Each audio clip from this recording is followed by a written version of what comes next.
I am Charmaine, 35 years old and a successful software developer. I built a stunning $235,000 lake cabin for my parents to enjoy their retirement. But when I pulled into the driveway to surprise them, I caught my father trembling on the porch while a stranger photographed the property.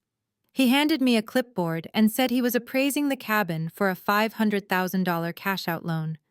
Before I continue this story, let me know where you are watching from in the comments below. Hit like and subscribe to my channel. Growing up in Fairfield, Connecticut meant privilege to outsiders. But inside our sprawling colonial home, emotional coldness permeated every corner. Our four-bedroom house with its manicured lawn and heated swimming pool was a fortress of expectations I could never quite meet. I escaped their toxicity by building my own tech company, but I still tried to be a good daughter. I paid cash for this gorgeous waterfront property so my parents could finally have peace. I stepped out of my car, and the crunch of the gravel sounded unusually loud. The afternoon sun reflected off the pristine wood siding. My father Marcus was pacing the wraparound porch. His hands shook so violently he could barely hold his coffee mug. He wore a faded sweater and his shoulders were slumped as if carrying an invisible weight. He refused to look in my direction. Instead, his eyes darted nervously between me and the stranger walking around the side of the house. I felt my heart race instantly. Something was terribly wrong here. I did not spend months designing this sanctuary and securing the permits just to have unknown people creeping around the perimeter. I slammed my car door shut very loudly. The sudden noise made my father flinch in pure fear. He looked terrified of his own daughter. The stranger was a heavy-set man, wearing a cheap gray suit and carrying a thick leather binder. He was snapping photos of the reinforced foundation with a modern tablet. I marched straight up to him and planted my feet firmly on the green grass. I asked him clearly and loudly to identify himself and explain what exactly he was doing on my family property. He stopped taking pictures and looked me up and down with complete arrogance and total, utter cold indifference. He seemed incredibly annoyed by my unexpected presence. He reached into his binder and shoved a worn clipboard toward my chest. He told me he was an independent appraiser hired by a private lending firm in the city. I looked down at the paperwork clamped securely to the board.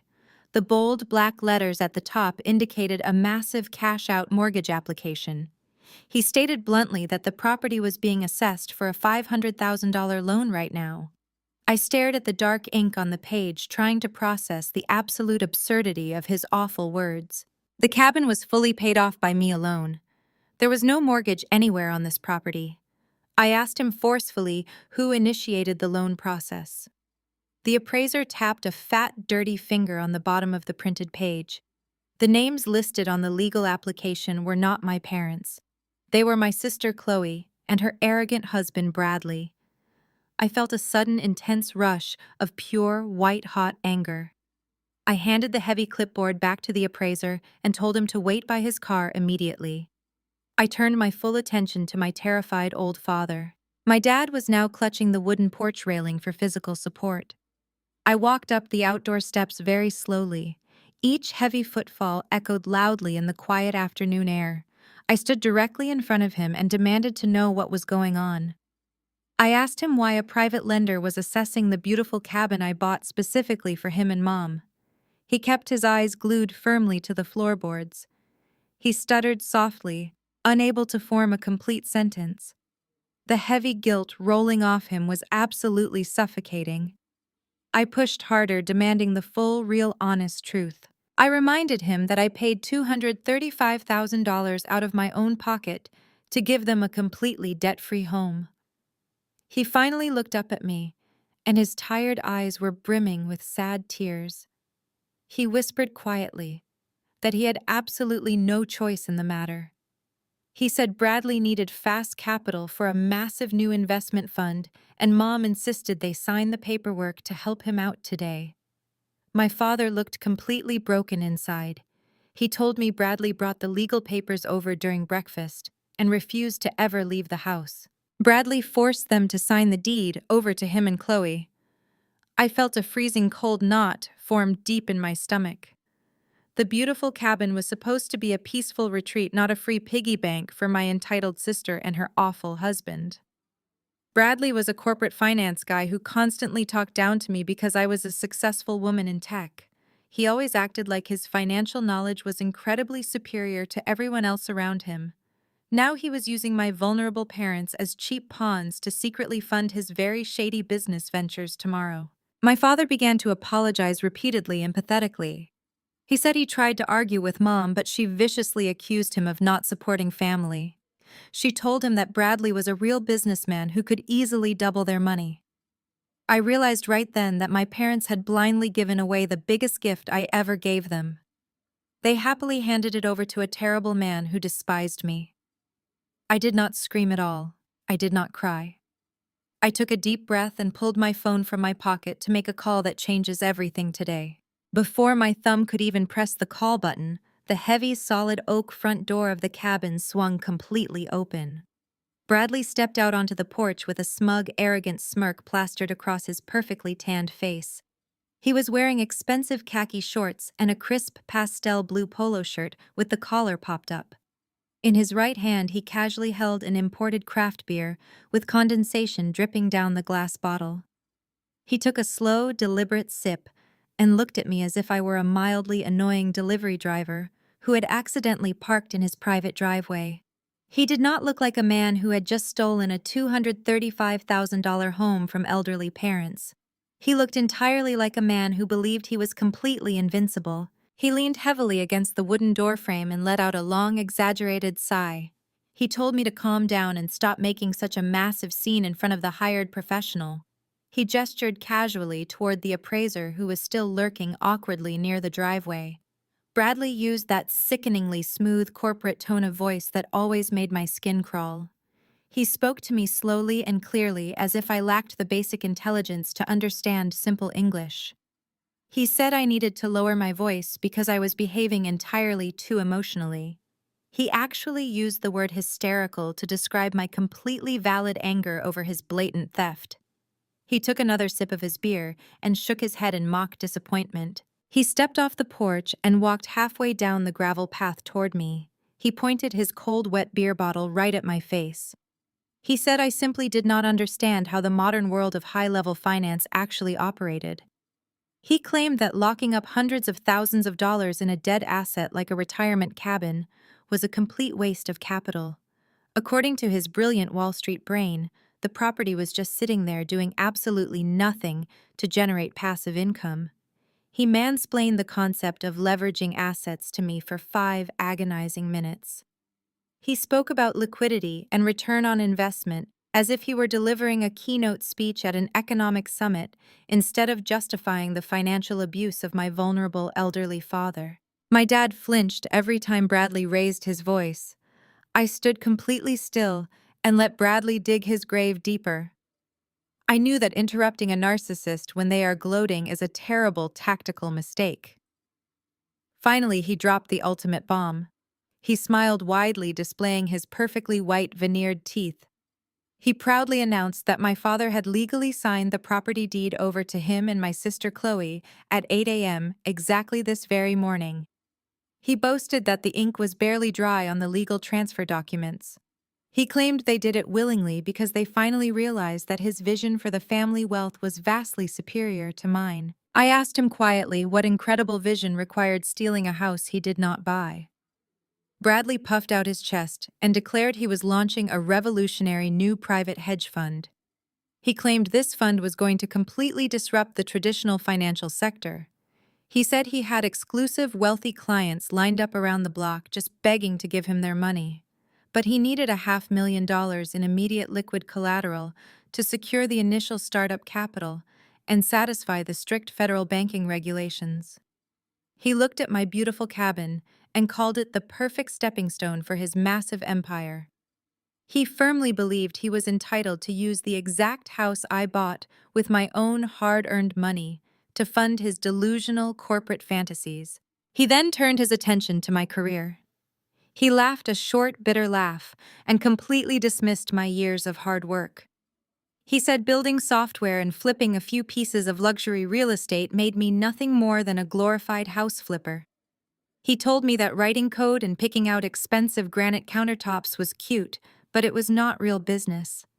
He said real business was moving massive amounts of invisible money across global markets. He told me I should actually be thanking him for stepping up and taking control of the family portfolio before my father squandered it all away. He genuinely thought his condescending words would break my spirit and force me into absolute submission. He expected me to scream at him. He expected me to cry and throw a massive emotional temper tantrum right there on the freshly cut front lawn. He wanted me to completely lose control so he could point his finger and prove to everyone that I was the unstable, crazy sister. But I did not give him a single drop of that satisfaction. I did not raise my voice a single decibel. I simply stared at his arrogant face and let a cold, dead smile spread slowly across my lips. I looked down at the expensive smartphone still resting firmly in my left hand. I opened my encrypted messaging application and found the contact name for my lead corporate attorney. I quickly typed a code phrase established for emergencies. The message was 3 words long but carried the weight of a sledgehammer. I pressed send and watched the small indicator confirm the message was delivered and read instantly. My lawyer was now actively initiating the absolute lockdown of the trust account and preparing the federal fraud trap I had secretly woven into the property documents months ago. Bradley took another gulp of his beer, completely unaware he had just swallowed financial poison.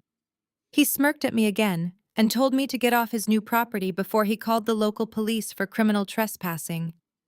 I locked my phone screen and slid it back into my pocket smoothly. He was absolutely clueless about what was coming next for him. The crunch of heavy tires interrupted Bradley before he could say another word. A massive, glistening black luxury SUV turned into the gravel driveway. The vehicle was completely brand new with the temporary dealer plates still taped to the tinted rear window. Bradley smiled and proudly pointed the neck of his beer bottle at the oversized vehicle.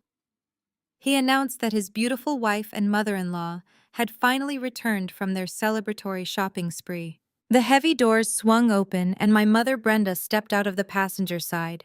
She was wearing a crisp white linen suit and carrying 2 large designer shopping bags. My sister Chloe climbed out of the driver's seat, tossing her perfectly highlighted blonde hair over her shoulder. They looked like they were stepping out of an exclusive country club luncheon instead of arriving at an active crime scene. Before my mother even closed her car door, her sharp eyes locked onto me standing on the lawn. Her expression instantly transformed from a joyful, radiant smile to a hard, bitter scowl. She marched across the grass with her expensive heels sinking slightly into the soft dirt. She did not say hello to me. She did not ask why I was visiting the property I had just paid to build from the ground up. She immediately demanded to know why I was harassing her precious son-in-law. I looked at my mother and asked her if she seriously considered me the aggressor in this situation. I pointed out that her son-in-law had just blackmailed my father out of a debt-free home. My mother waved her manicured hand dismissively in the air. She completely ignored my father, who was still trembling quietly on the wooden porch. She told me to stop being so incredibly dramatic and insanely jealous of my sister's happiness. She stepped right next to Bradley and patted his arm with deep, sickening affection. My mother looked me up and down with absolute, unhidden disgust. She said I should be falling on my knees to thank Bradley for finally taking over the chaotic family finances. She claimed my father was getting far too old to manage property, and I was completely unqualified to handle real generational wealth. She proudly announced that Bradley had a brilliant Wall Street brain. She said he actually understood high-level corporate investments and global market trends. Then she delivered her absolute favorite insult. She told me I was just a bitter single woman who plays in the dirt for a living. She spat the words out like my highly successful career was a terrible, embarrassing disease. She completely erased the fact that my playing in the dirt had fully funded the very ground she was currently standing on. Chloe walked up and stood on the other side of Bradley, forming a solid physical wall of toxic entitlement. She laughed a high-pitched, condescending laugh that grated on my nerves. She told our mother not to be too harsh on me, because I simply could not comprehend their massive level of financial success. Chloe claimed that my small construction projects and software deals were cute, but Bradley was building a real massive legacy for the family name. Chloe boasted that the new luxury SUV was completely paid for by Bradley to keep his future children perfectly safe. I looked at the oversized vehicle and then looked back at Bradley, knowing full well he did not have two nickels to rub together. My mother chimed in, stating that successful men provide the absolute best for their wives. She looked pointedly at my bare left hand, reminding me once again of my single relationship status. I asked my mother calmly how stealing a $235,000 cabin from a retired man constituted building a family legacy. I asked her why she actively allowed my father to be threatened and bullied into signing away his only secure physical asset. My mother did not even flinch at the accusation. She crossed her arms tightly over her chest, defending the indefensible. She said building a real family empire requires real sacrifice, and I was far too selfish and isolated to ever understand that concept. She claimed my father happily signed the legal papers because he finally realized his money was significantly safer in the hands of a real educated man. The sheer blatant misogyny radiating from my own mother was absolutely breathtaking. She was actively cheering for the man who was financially abusing her husband solely because he wore a nice suit and used big corporate buzzwords. She looked at me like I was a stubborn pest, ruining her absolutely perfect afternoon. I glanced at my father again. He was looking at his shoes, completely defeated by the woman he had been married to for 40 years. He would never stand up for himself. He would never stand up for me against them. Bradley took another arrogant sip of his beer and wrapped his arm possessively around my sister's waist. He kissed her cheek loudly and asked if she bought everything she wanted at the boutiques today. Chloe giggled loudly and held up her heavy shopping bags like trophies. She said she swiped his platinum corporate card everywhere and bought matching outfits for their upcoming vacation. My mother smiled warmly at them, completely oblivious to the massive federal crime currently unfolding right under her nose. My mother turned her cold, dark gaze back to me. She told me I was completely ruining their celebration and ordered me to get back in my car and drive straight back to the city right now. She said I was no longer welcome at the beautiful lake house because it now rightfully belonged to people who actually knew what to do with it. She said my constant negativity was draining their positive energy and ruining their special day. She told me to go back to my empty apartment and leave the real adults alone to conduct their very important business. I did not scream, I did not cry, I did not move a single inch. I planted my heavy work boots firmly into the green grass and prepared to dismantle their collective delusion piece by piece. I was not going to leave this property. I stared directly at Chloe, waiting for her next move. She shifted her weight and looked down at my feet with an expression of pure, unfiltered disgust. She let out another high-pitched giggle and pointed a perfectly manicured finger at my scuffed leather work boots. She told me it was incredibly embarrassing that I still dressed like a common-day laborer when I claimed to be so successful in my career. She lifted her left hand and dramatically waved it in the air, making sure the afternoon sun caught the massive stone on her ring finger. She practically shoved her hand into my face and boasted that Bradley had just upgraded her wedding ring as a reward for her unwavering loyalty to his vision. She claimed the rock was 3 carats of flawless diamond, purchased directly from a high-end luxury jeweler in the city, using his massive advance capital. Then she proudly patted the large beige designer handbag resting on her hip. She made absolutely sure the famous gold logo was facing completely outward for me to see. She told me the bag was a highly exclusive limited edition piece that cost more than my entire wardrobe combined. She said Bradley was treating her like a true queen because he finally had the massive funding he deserved to launch his new hedge fund empire. She told me I could maybe afford nice things too if I ever stopped playing in the dirt with construction crews and found myself a wealthy man to take care of me. My mother nodded along in absolute agreement, smiling proudly at her beautifully dressed younger daughter and praising Bradley for his extreme generosity. I did not flinch at her cruel, condescending words.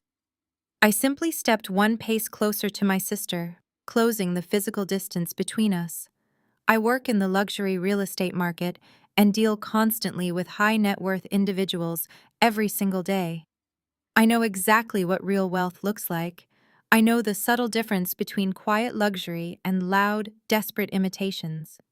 I looked closely at the beige handbag Chloe was clutching so proudly against her side. I let my eyes trace the leather seams, the shiny gold hardware, and the placement of the designer logo. I looked back up at her face and offered a very cold, completely genuine smile. I told Chloe that her husband must have a very interesting definition of a limited edition piece. I pointed calmly at the gold clasp on her expensive bag. I explained to her that authentic bags from that specific European designer use solid brass hardware which carries a significant physical weight and a distinct matte finish.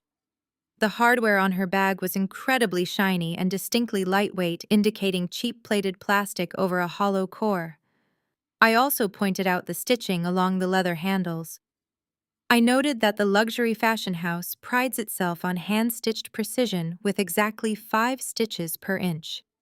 Her bag clearly featured uneven machine stitching with loose synthetic threads visibly fraying near the bottom right corner. Chloe quickly pulled the bag behind her back like a child hiding a stolen toy. The smug, arrogant smile on her face began to violently crack. Her eyes darted nervously down to the leather handles and she swallowed hard. But I was absolutely not finished dismantling her pathetic illusion of wealth. I reached out and gently grabbed her left wrist before she could pull her hand away from me. I held her hand steady in the bright sunlight and leaned in to inspect the massive sparkling stone she was just bragging about. My mother gasped out loud and angrily told me to let go of my sister, but I completely ignored her demands. I stared intensely at the stone and shook my head in mock sympathy. I told Chloe that her flawless 3-carat diamond was actually a deeply flawed piece of cheap costume jewelry.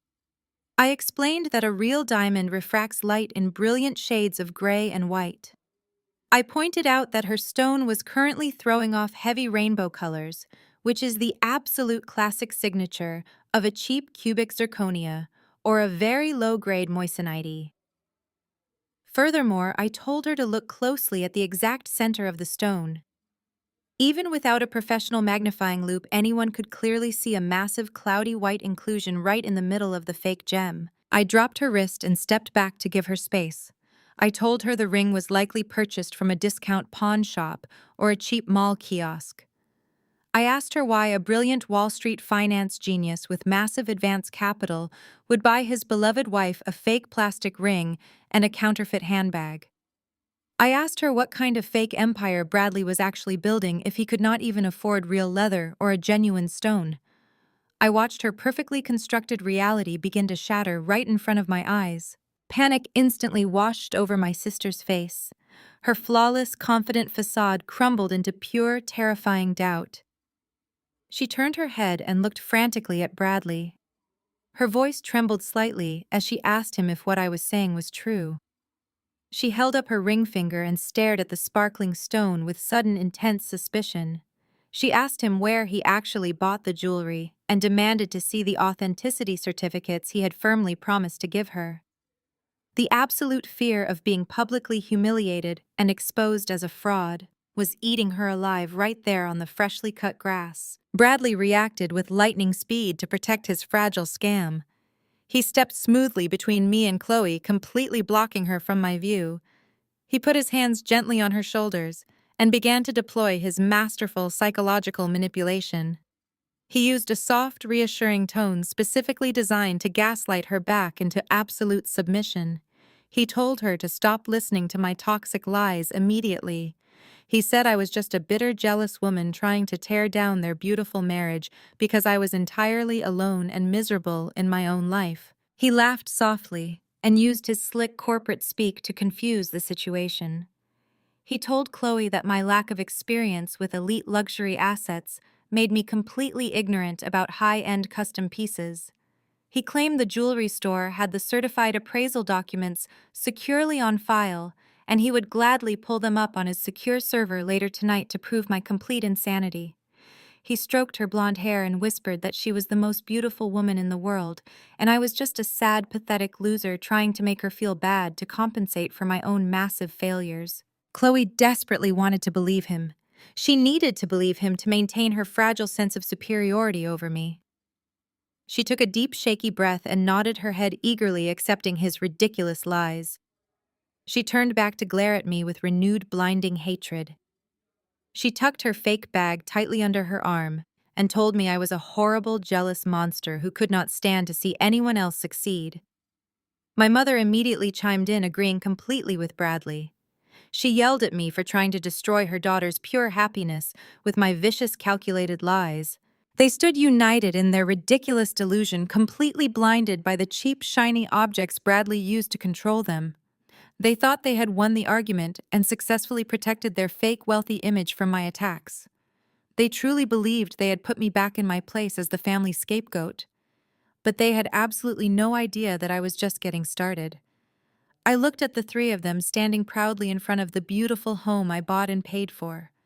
I decided it was time to escalate the situation and show them what real, absolute control actually looked like. Bradley completely lost whatever thin layer of fake corporate composure he had left.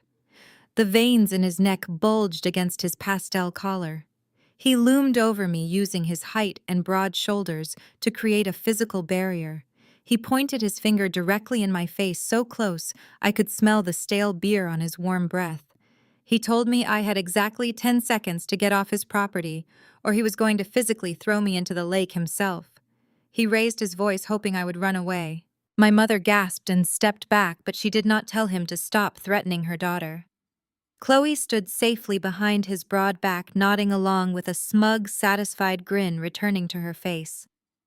Bradley took another step forward, forcing me to either hold my ground or step backward into the dirt. I planted my boots firmly and refused to surrender a single inch of physical space to a pathetic bully. I tilted my head up to maintain direct eye contact with him. I wanted him to see absolutely zero fear in my eyes. I calmly informed him that threatening physical violence against a woman was a terrible strategic move for a man supposedly launching a high-profile corporate hedge fund. Bradley let out a harsh, cruel laugh. He told me I was completely delusional and had absolutely no power here. He claimed he had the absolute legal right to remove any unwanted trespassers by whatever forceful means he deemed necessary. He reached out and aggressively grabbed my upper arm, attempting to physically spin me around toward my parked car. His grip was painfully tight and intended to leave a bruise. I sharply ripped my arm out of his grasp with enough sudden force that he actually stumbled forward half a step. I warned him very quietly that if he ever touched me again, he would lose the ability to sign his fake banking documents. He recovered his balance and scoffed at my warning. He told me I was nothing but a pathetic little girl playing a dangerous game with a man who owned the entire board.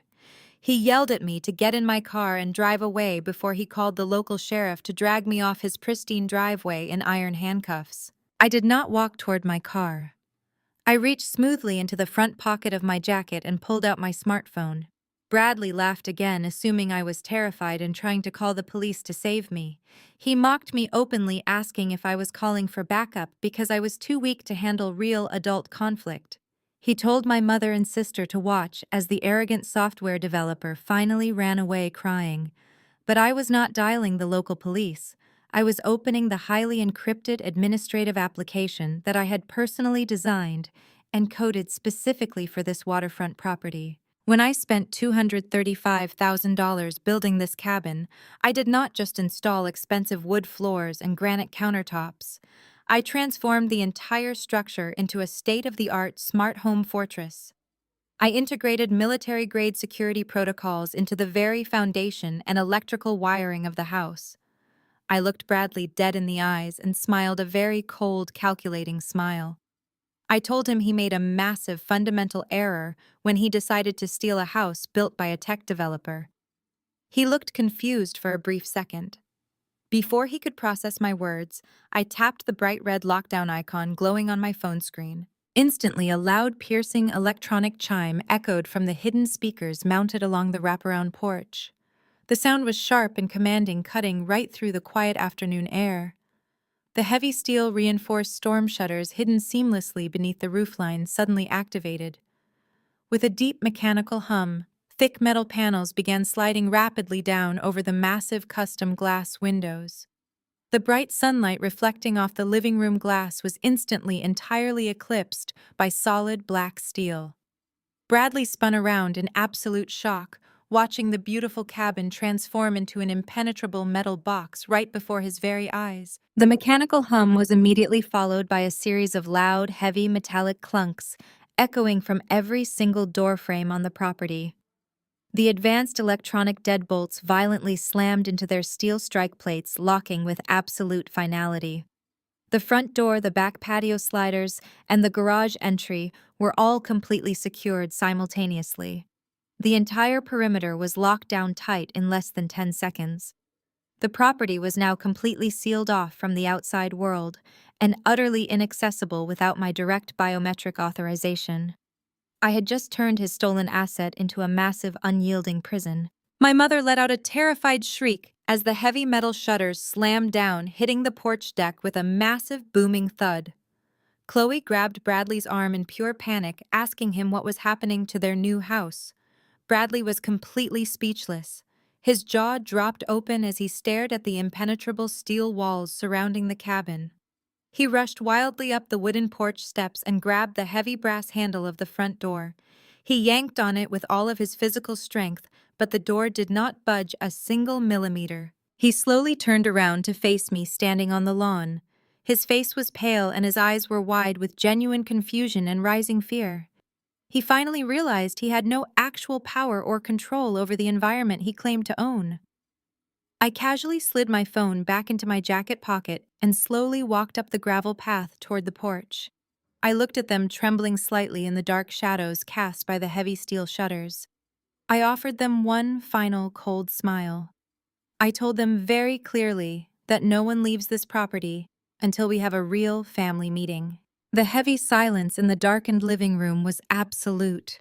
The only light came from the small emergency LED strips running along the baseboards, which activated automatically when the steel shutters completely sealed out the afternoon sun. Bradley was still frantically pulling at the immovable brass handle of the front door, cursing under his breath.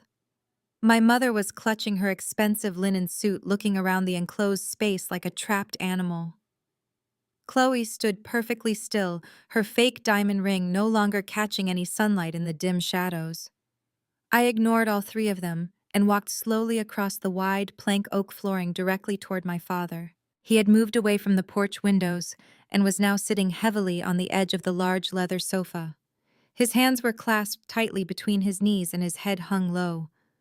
I pulled up a solid wood dining chair and sat down directly in front of him, blocking his view of the rest of the room. I leaned forward, resting my elbows on my knees, and forced him to look up at me. His eyes were red and filled with a deep, exhausting shame. I lowered my voice to a sharp, commanding whisper that carried easily through the silent, fortified house. I told him we were not leaving this room until I heard the actual truth. I reminded him that he was a proud man who had worked hard his entire life. I asked him why a man who spent 40 years providing for his family would suddenly surrender the only secure asset he possessed to an arrogant bully. My mother immediately marched over and tried to intervene. She loudly demanded that I leave him alone, stating that his blood pressure was already too high for this ridiculous interrogation. I did not even turn my head to acknowledge her presence. I raised my right hand sharply, signaling her to stop talking. I kept my gaze locked entirely on my father and told him to ignore the woman who had happily served him up on a silver platter. Bradley abandoned his futile struggle with the front door and stormed over to the sofa.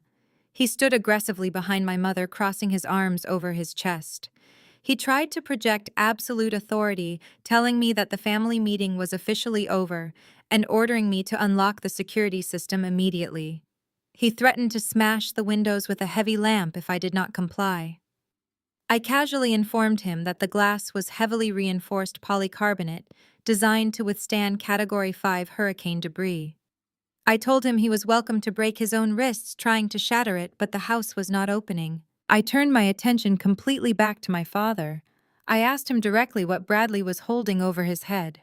I told him I knew he did not simply volunteer to give away a $235,000 cabin to fund a fake hedge fund. My father squeezed his eyes shut, and a single tear rolled down his weathered cheek. He shook his head slowly, whispering that I did not understand the massive trouble he was in. He said he was just trying to protect our family name from a terrible public scandal. I leaned closer and told him the only scandal happening today was his complete cowardice in the face of blatant extortion. I demanded to know exactly what Bradley had done to him. I pressed him relentlessly, peeling back his layers of fear and guilt. I reminded him that I was his daughter, and I was the only person in this dark room who actually cared about his physical survival. I told him that Bradley was going to bleed him completely dry and then throw him out onto the street the moment his fake business inevitably collapsed. I painted a vivid picture of his future living in a tiny subsidized apartment, while his son-in-law drove around in a luxury vehicle bought with his stolen retirement money. That stark, terrifying reality finally broke him. My father let out a loud, agonizing sob that echoed off the cold steel shutters. He buried his face in his rough hands and began crying openly, uncontrollably, right in front of everyone.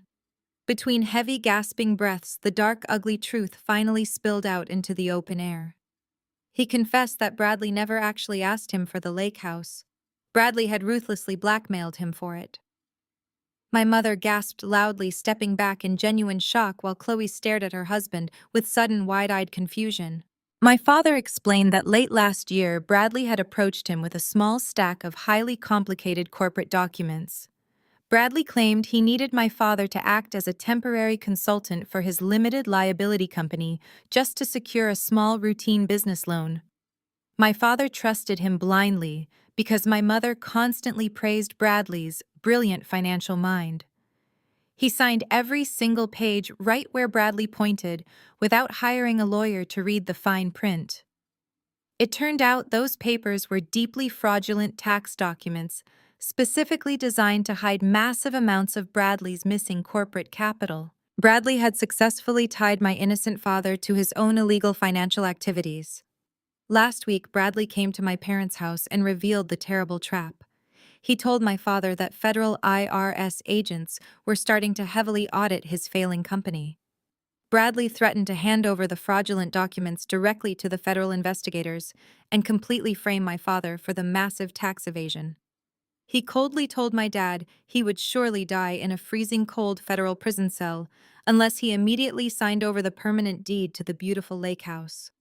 Bradley used the newly built cabin as his absolute only ransom demand to keep silent. My terrified father ultimately chose to surrender the incredibly expensive property just to save his own personal freedom and avoid complete total financial ruin. The heavy silence returned to the room, but it was no longer born of shock. It was a suffocating, heavy silence born of pure, absolute disgust. I looked at my father sobbing into his hands and then slowly turned my head to look at my mother. A normal wife, a loving partner of 40 years, would have rushed to her husband's side. A decent human being would have been absolutely horrified to learn her son-in-law had viciously blackmailed her husband with federal tax fraud. But my mother did not move a single muscle toward my father. She did not offer him a single word of comfort or reassurance.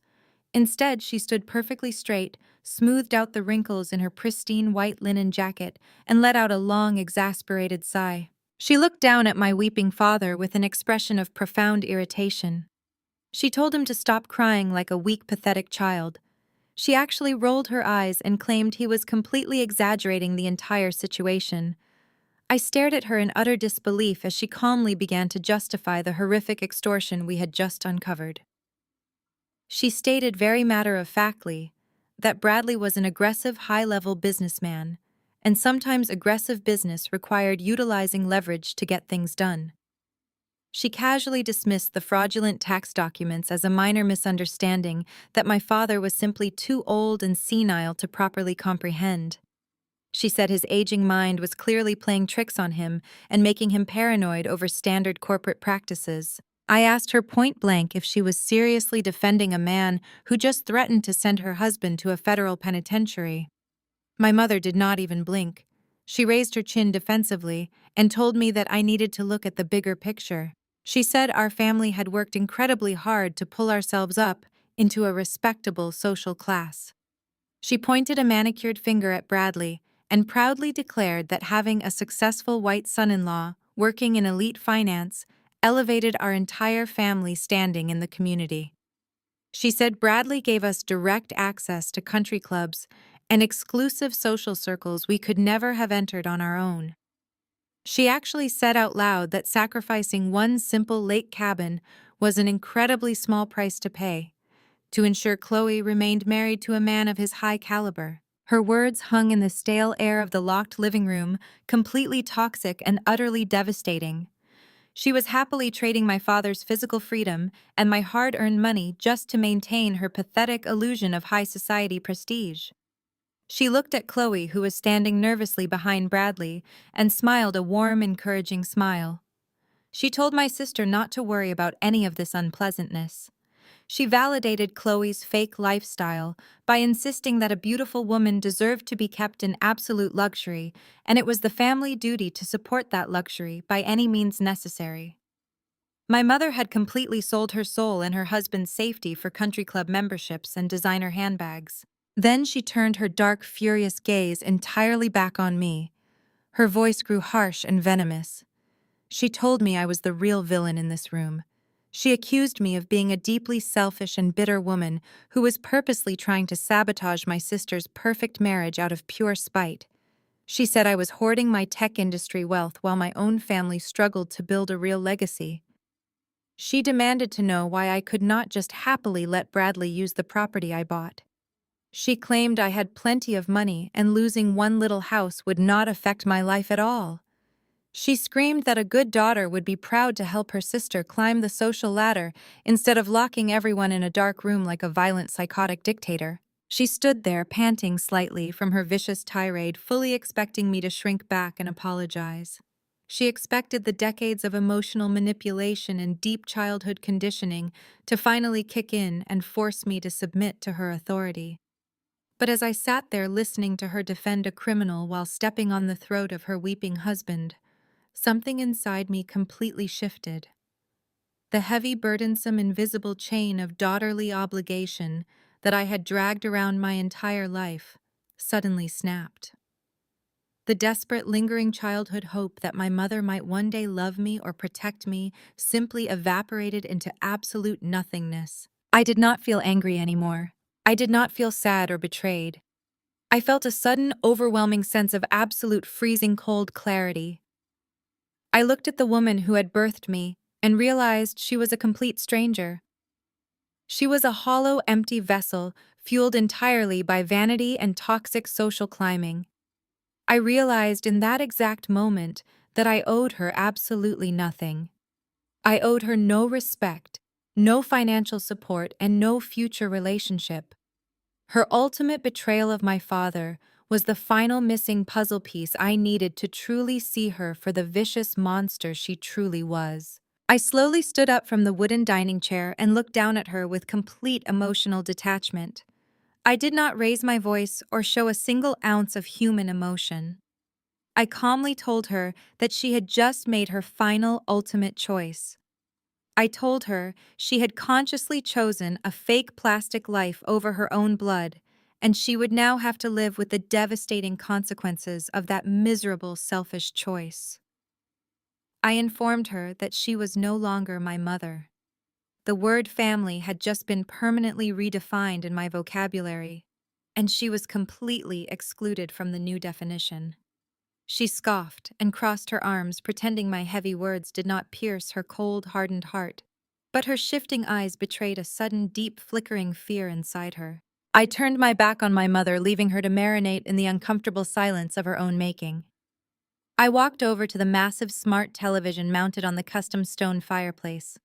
When I designed this cabin, I made sure every single electronic device was completely integrated into the central network I controlled. I pulled my smartphone from my jacket pocket and swiped open my secure cloud storage drive. I did not need to raise my voice to command the room anymore. The heavy atmosphere inside the locked cabin was already entirely thick with tension. I tapped a single button on my screen, and the massive television instantly flared to life, illuminating the dark living room with a bright, glaring white background. Bradley instantly stopped glaring at me and snapped his head toward the screen. The smug, arrogant expression he had worn all afternoon vanished in an absolute microsecond. It was replaced by a look of sheer, unadulterated terror. Displayed in crisp, high definition across the screen was a highly confidential corporate document printed on the official letterhead of his former elite financial firm. The bold black letters at the top of the page read, "Notice of immediate termination for gross misconduct." I stepped aside so everyone in the room had a perfectly clear, unobstructed view of the massive text. I looked directly at Chloe, whose eyes were darting frantically across the glowing words on the screen. I told her to read the document very carefully. I explained that her brilliant husband was not voluntarily leaving his prestigious corporate job to bravely launch a revolutionary new hedge fund. I told her he was unceremoniously fired and escorted out of his office building by armed security guards exactly 6 months ago. Bradley lunged forward desperately, searching for the physical television remote to turn the screen off. He was cursing loudly, sweating profusely and violently slapping the buttons on the side of the panel, but it was completely useless. The screen was locked digitally to my phone. My mother marched closer to the television, her eyes narrowing as she tried to read the small corporate print. I decided to make it incredibly easy for her. I began to read the document out loud, reciting the exact legal phrasing his former employers had used. The termination notice detailed a meticulous, extensive internal investigation into missing client assets. Bradley had not just made a few bad trades. He had actively and intentionally embezzled over $400,000 from the private accounts of elderly investors to fund his lavish lifestyle. He used stolen corporate money to buy Chloe her fake designer bags and lease expensive vehicles. Bradley spun around, screaming at me to shut my mouth immediately. He yelled that the document was completely fabricated and claimed I hacked into a server to plant fake evidence. His voice was high-pitched and cracking, entirely devoid of its usual smooth corporate confidence. He looked like a cornered rat trapped in a sinking ship. I ignored his pathetic screaming and continued to expose the absolute reality of his desperate situation. I told my sister that the firm did not press criminal charges simply because they wanted to avoid a massive public relations nightmare that would ruin their elite reputation. Instead, they quietly fired him, demanding immediate full restitution. I walked back toward the center of the room, holding my phone up for them to see. I explained that Bradley did not have the money to pay his former firm back because he had already spent all of it pretending to be wealthy. So the brilliant Wall Street mastermind did the only logical thing a desperate fraud could do. He went to private illegal lenders to secure a massive shadow loan to pay off the firm before they sent him to federal prison. Now those dangerous, unregulated loan sharks were aggressively demanding their money back with exorbitant, crushing interest rates. I pointed my finger directly at Bradley's chest. I stated very clearly that his revolutionary new hedge fund was nothing more than a complete total lie designed to cover up his massive looming debts. He desperately needed exactly $500,000 today, not to invest in global markets, but to save his own kneecaps from being violently shattered by the dangerous people he owed. That was the real reason he ruthlessly blackmailed my father.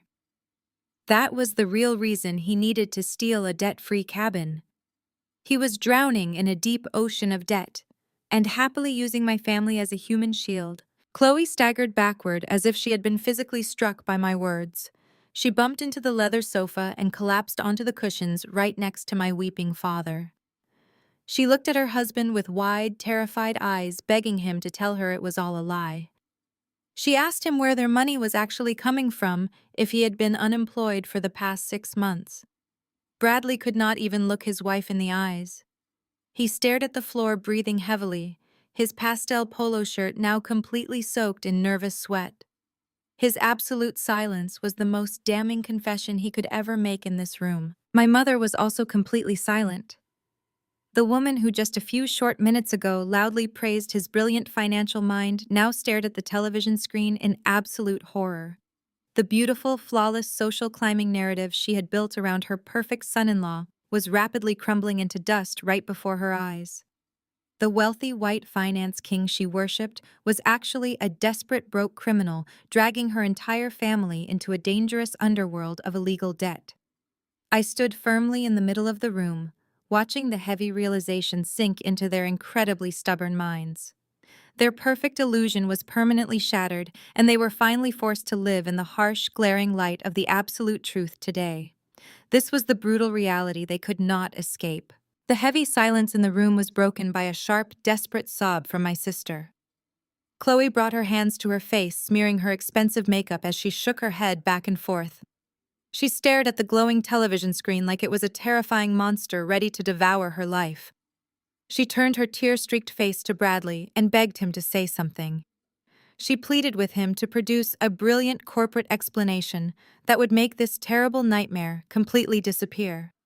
She desperately needed him to be the successful man she had bragged about for years.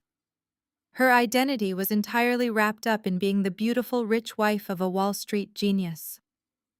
If he was a fraud, then her existence was also a pathetic lie, and her fragile pride simply could not handle that crushing reality. Bradley saw the opening and immediately seized it. He took a deep breath, smoothed down his sweat-soaked polo shirt, and straightened his posture. He was a master manipulator and knew exactly how to play on her massive insecurities. He walked over to the leather sofa and knelt down right in front of her, taking both of her shaking hands in his. He lowered his voice to that soft, reassuring tone he used when gaslighting her earlier. He completely ignored me and my mother, focusing his entire performance strictly on his vulnerable wife. He looked deep into her eyes and told her that the termination letter on the screen was nothing more than a vicious corporate witch hunt. He confidently declared that he was a victim of aggressive cancel culture within his former firm. He claimed the senior partners were deeply intimidated by his brilliant trading strategies. According to his twisted narrative, he was actually making them far too much money and exposing their outdated conservative methods. He lied effortlessly, stating they framed him for embezzlement simply because they wanted to steal his exclusive client list and push him out of the profits. He told Chloe the entire investigation was a complete sham orchestrated by jealous executives who could not handle a true visionary rising through the ranks. He spoke with such intense, fake conviction, you could almost see the desperate hope rekindling in Chloe's tearful eyes. I stood there watching this masterful, toxic performance in absolute disgust.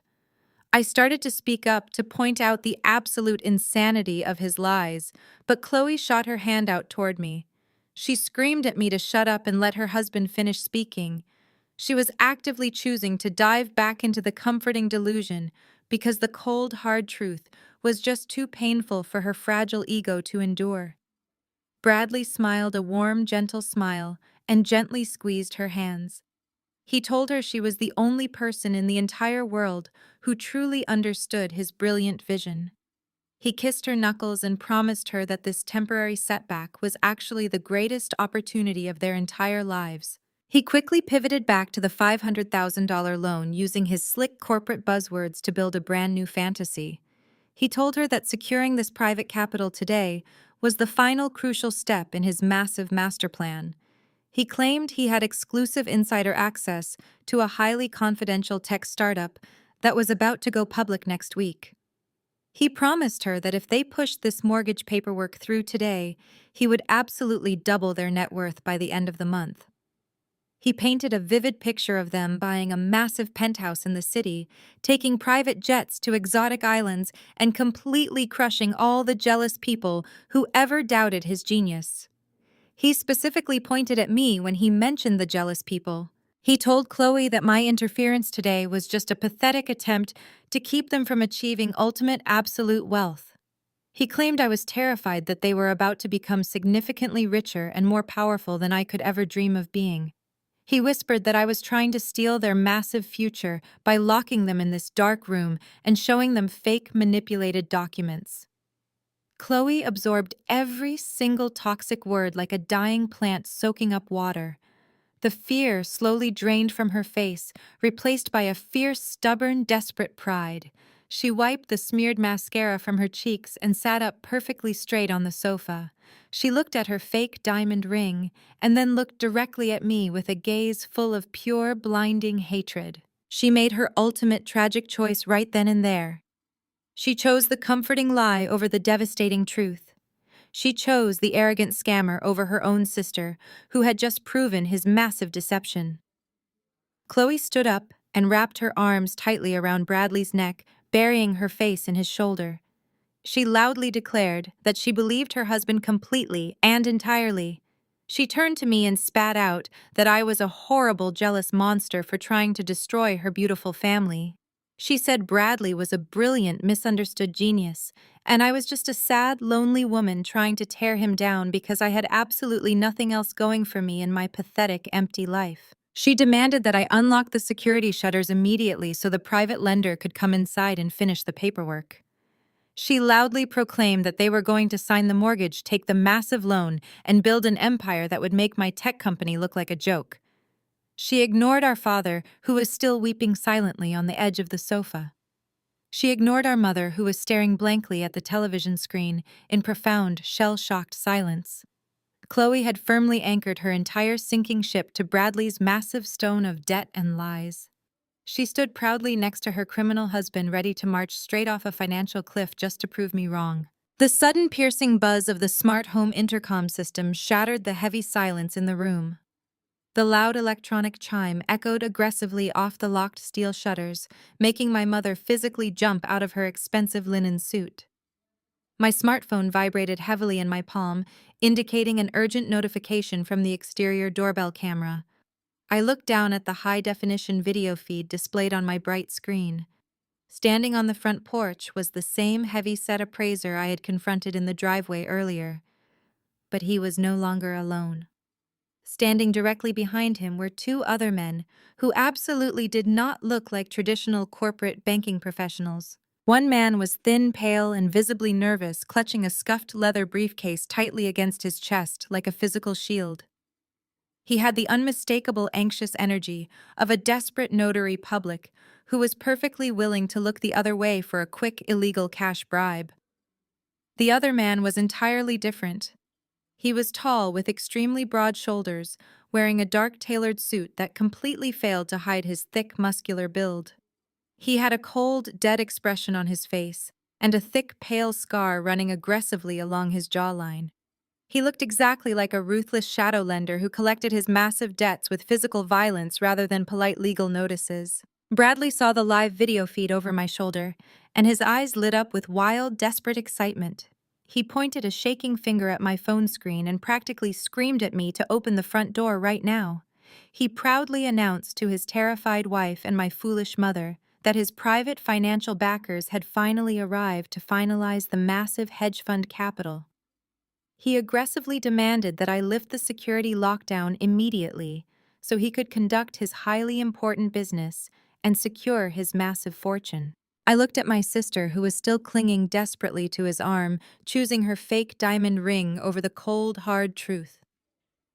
I looked at my mother, who was currently trying to fix her hair and smooth her wrinkled clothes to impress the incoming guests. I looked at my weeping father, who had curled himself into a tight ball of pure misery on the edge of the leather couch. I had given them every possible opportunity to walk away from this horrible disaster. I had shown them the absolute truth with undeniable evidence. They had aggressively rejected reality in favor of their toxic delusions. There was nothing left for me to do but open the heavy gates and let the hungry wolves inside. I raised my phone and tapped the administrative security application. A series of loud mechanical clunks echoed through the living room as the heavy steel deadbolts simultaneously retracted from the front entryway. The dark metal storm shutter covering the main door slowly rolled upward, letting a harsh, bright rectangle of afternoon sunlight spill across the oak floorboards. Bradley pushed past me violently and ripped the heavy wooden door open.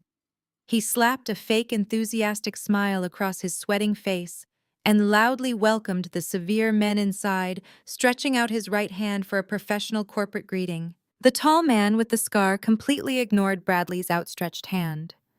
He stepped over the wooden threshold, bringing a sudden freezing chill into the warm, comfortable cabin. His dark, predatory eyes scanned the interior of the house, taking in the custom stone fireplace, the vaulted ceilings, and the expensive hardwood floors. He seemed highly satisfied with the physical asset he was about to steal from my family. The heavy appraiser shuffled in right behind him, looking incredibly uncomfortable and sweating heavily. The nervous, thin notary scurried in last, quietly closing the heavy front door behind him and locking the deadbolt. The atmosphere in the room instantly shifted from a toxic family dispute to a highly dangerous criminal transaction. The air suddenly felt incredibly heavy and thick with genuine physical threat. The tall lender did not bother introducing himself to my mother or my sister. He marched straight past them, ignoring their existence entirely, and walked directly toward the center of the custom kitchen. He reached into his dark coat pocket, pulled out a massive stack of thick legal documents, and dropped them violently onto the pristine granite island. The loud, heavy thud echoed through the silent house like a judge slamming a heavy wooden gavel down on a courtroom block. He turned to face Bradley, and his gravelly voice was completely devoid of any professional courtesy or polite manners. He told Bradley that they were severely running out of time and his personal patience was completely exhausted today. He stated that the $500,000 wire transfer was securely queued up and waiting in a shadow account, but he needed the absolute ironclad collateral signed right now without any more stupid delays. He tapped a thick, heavy finger aggressively against the top page of the mortgage application, demanding immediate action. My mother stepped forward, trying desperately to salvage the highly embarrassing situation with her fake high society manners. She offered the terrifying man a polite, trembling smile and asked if he would like a cold glass of iced tea, or perhaps some expensive wine to celebrate their brand new business partnership. The lender slowly turned his head and looked at her with such absolute predatory coldness that my mother physically stumbled backward. He told her to shut her mouth and sit down immediately before he lost his temper completely. My mother instantly complied, collapsing onto a wooden bar stool, entirely paralyzed by genuine unfiltered fear. Chloe shrank quietly behind Bradley's broad back, clutching her fake designer bag tightly against her chest. She finally realized that these men were absolutely not elite Wall Street investors. They were dangerous, ruthless criminals. But she had already committed way too deeply to her arrogant husband to back out now. Bradley tried to regain total control of the narrative. He puffed out his chest and adopted his slick corporate voice again. He told the lender to relax and assured him that the family was completely united and entirely ready to execute the legal transfer right this second. The lender let out a short, bitter laugh that sounded exactly like grinding rocks. He told Bradley to cut the fake corporate garbage and just sign the damn papers so they could leave. The nervous notary stepped forward, unzipping his leather briefcase and pulling out a heavy metal stamp and a black ink pad. He arranged the thick documents neatly on the granite counter, pointing a cheap plastic pen directly at the blank signature lines. The legal trap was fully set, and the bait was waiting perfectly on the kitchen island. The tall lender suddenly noticed me standing quietly in the shadows near the living room wall. I had my arms crossed firmly over my chest, watching the entire scene unfold with absolute cold, emotional detachment. He narrowed his dark, aggressive eyes and asked Bradley who the hell I was and why I was staring at them like that. Bradley waved his hand dismissively in my general direction. He confidently told the dangerous man that I was just his pathetic, jealous sister-in-law who was leaving the property very shortly. The lender kept his cold, dead eyes locked firmly on mine. He aggressively asked me if I had a problem with the financial transaction currently taking place. I did not break eye contact with him for a single second. I pushed myself off the wooden wall and offered him a polite, completely empty smile. I told him I had absolutely no problem at all. I told him I was actually incredibly eager to watch my brilliant brother-in-law sign those specific legal documents today. The lender grunted in casual dismissal and turned his massive back toward me, completely unaware that I held the remote control to his total destruction. The tall lender turned his massive back toward me, completely unaware that I held the remote control to his total destruction. He slapped his heavy hand against the thick stack of papers resting on the granite island. The sharp slapping sound made the nervous notary jump slightly in his cheap shoes. The lender looked directly at Bradley and demanded that they stop wasting his valuable time with stupid domestic arguments. He explained that his shadow banking associates were standing by ready to authorize the immediate electronic release of $500,000. He told them the money would hit Bradley's offshore account within 60 seconds of the final ink drying on these specific documents. But he needed the absolute binding signatures right now, or he was packing up his briefcase and walking out the heavy front door, taking their absolute only financial lifeline with him. Bradley nodded eagerly, his eyes wide with desperate, frantic anticipation. He reached out and grabbed the cheap plastic pen the notary had quickly placed on the counter. His hand was shaking slightly, betraying the massive internal panic he was desperately trying to hide behind his fake, confident smile. He knew this was his absolute last chance to avoid the violent physical consequences of his massive hidden debts. He looked at Chloe and extended his empty left hand toward her. He used his softest, most manipulative voice, asking his beautiful wife to come stand beside him at the counter. He told her they needed to sign the final pages together, as a united, powerful couple ready to conquer the global financial world. Chloe stepped slowly away from the dark leather sofa. She glanced nervously at the terrifying lender with the scarred jawline, but she kept moving steadily toward her husband. My mother watched from her wooden bar stool, her hands clasped tightly together in silent, anxious prayer. She wanted this illegal transaction to be completed just as badly as Bradley did, so she could keep bragging about her wealthy elite son-in-law at her exclusive country club luncheons.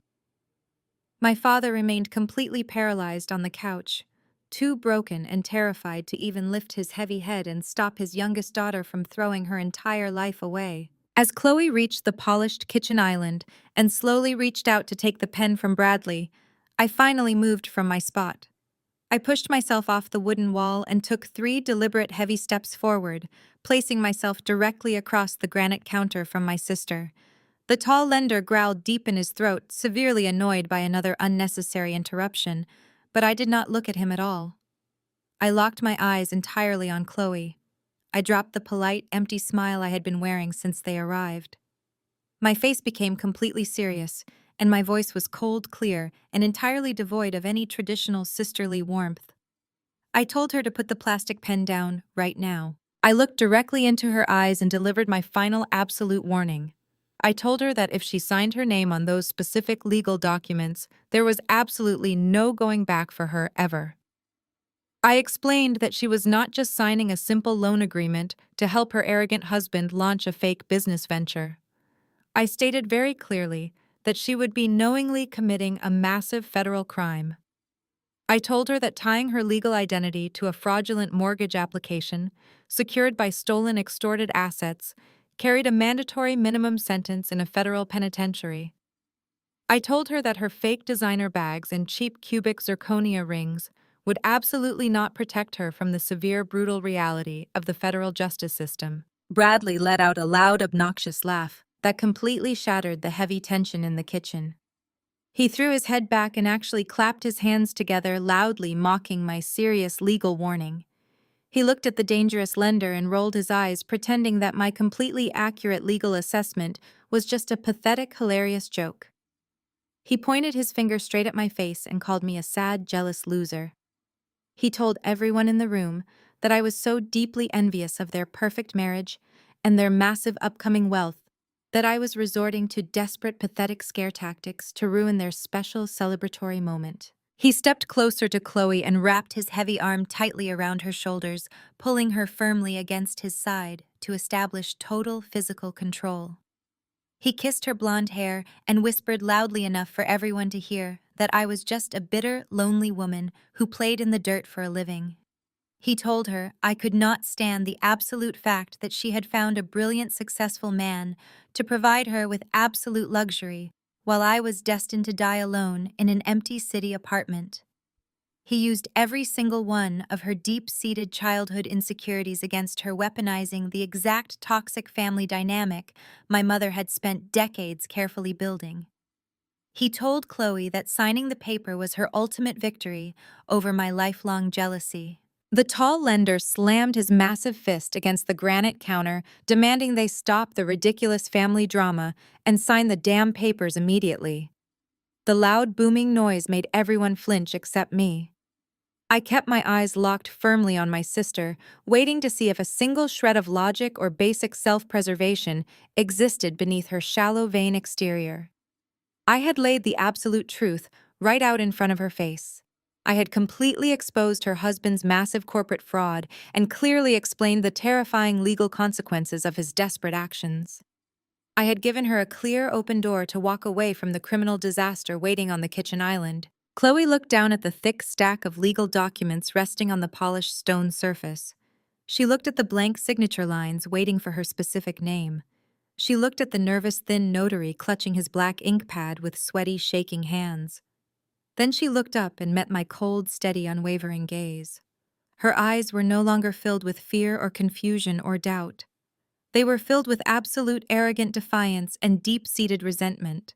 She truly believed her husband's ridiculous lies because accepting the harsh truth meant admitting that I was right and she was completely wrong. Her fragile, massive ego simply refused to allow me to win the argument. She tightened her grip on the pen. She turned her face toward Bradley and offered him a sickeningly sweet, confident smile. She told him she trusted him completely and believed in his massive, brilliant corporate vision. She loudly declared that she was absolutely ready to sign the papers and secure their incredible financial future together without any more hesitation. She looked back at me and smugly told me to watch closely as she built an empire that would completely crush my pathetic little real estate business into the ground. She leaned over the kitchen island, positioning the tip of the pen directly over the first blank signature line. She was happily, eagerly walking straight into the massive legal trap I had set. The blue ink flowed smoothly from the cheap plastic pen onto the thick white parchment of the federal mortgage application. Chloe pressed down so hard that the paper actually indented beneath her furious, aggressive strokes. She signed her first name, her middle initial, and her married last name with massive, sweeping loops that perfectly matched her massive, inflated ego. She did not bother to read a single paragraph of the fine print located just above her signature. She did not glance at the terrifying clauses detailing the severe penalties for systemic financial fraud or the immediate forfeiture of assets. She was completely blinded by her desperate, overwhelming need to prove me absolutely wrong. She slid the heavy stack of documents across the polished granite island toward her husband with a triumphant, arrogant smirk permanently plastered across her face. The nervous, thin notary immediately snatched the signed page and aggressively stamped it with his heavy metal seal. The loud, sharp clack of the notary's stamp echoed through the silent kitchen, sounding exactly like a heavy prison cell door slamming permanently shut. Bradley eagerly grabbed the pen from his wife and let out a long, dramatic sigh of complete relief. His hand was no longer shaking with nervous panic. He was suddenly overflowing with his usual toxic corporate arrogance now that his massive financial lifeline was finally secure. He looked directly at me while he quickly scribbled his own signature next to hers. He deliberately maintained intense, unbroken eye contact with me as he initialed the bottom corner of every single page in the massive legal packet. He wanted me to witness his ultimate victory firsthand. He wanted me to see him successfully steal the beautiful lake house I had built and use it to completely save his own pathetic criminal skin. He flipped through the thick stack of papers with practiced ease, signing his fake corporate titles and dating the documents with absolute certainty. He was completely unaware that every single stroke of his pen was dragging him deeper into a massive, inescapable federal nightmare. He handed the completed packet back to the terrified notary and aggressively demanded the final biometric verification process. The thin notary pulled a small, square black ink pad from his scuffed leather briefcase and popped the plastic lid open.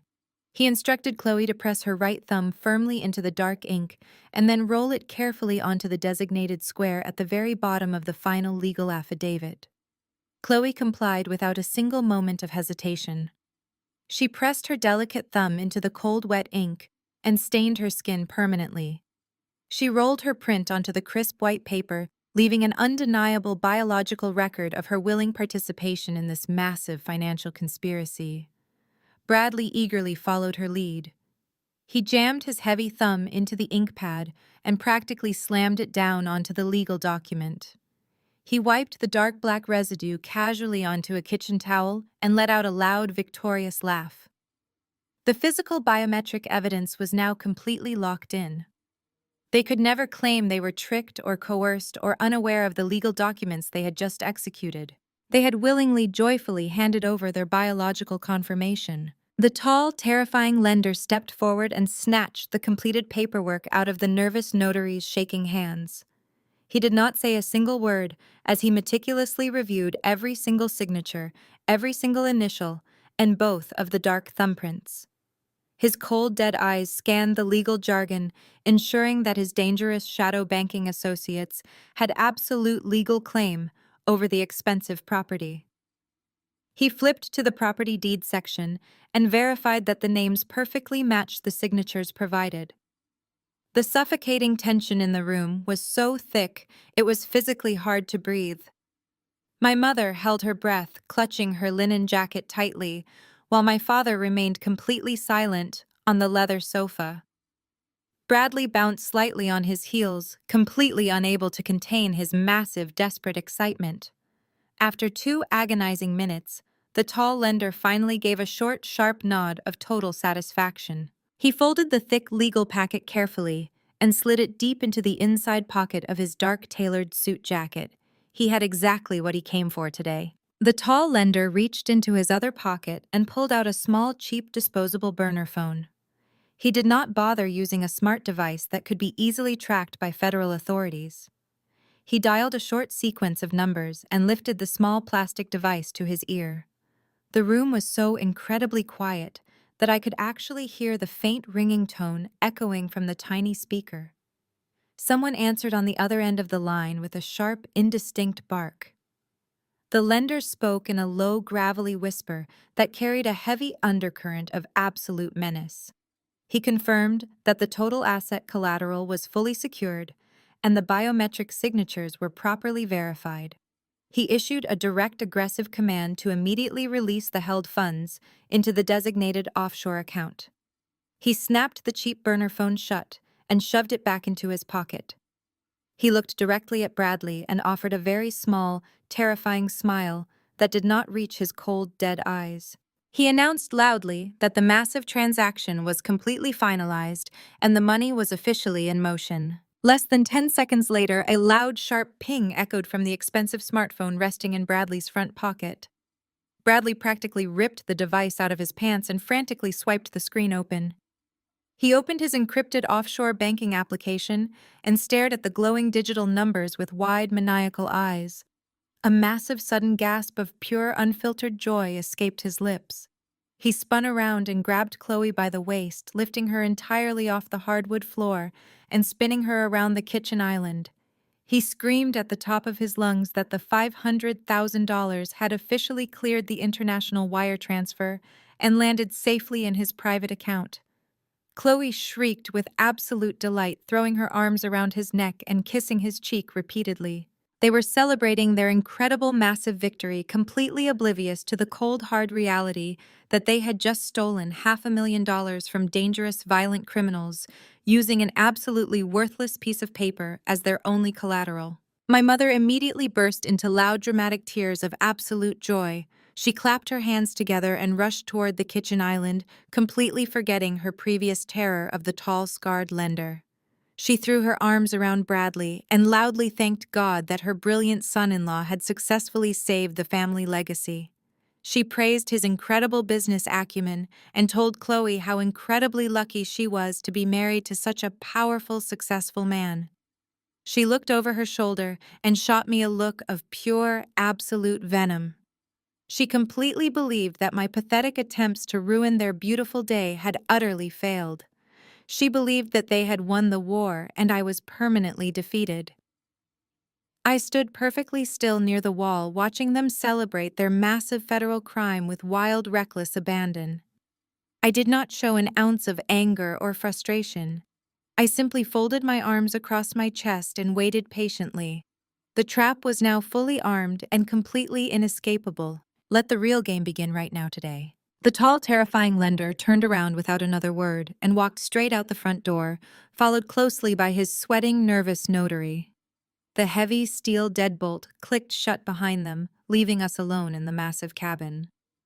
The moment the lock engaged, Bradley let out a deafening roar of absolute victory. He slammed his hands down on the granite kitchen island and looked up at the ceiling, laughing like a deranged, absolute lunatic.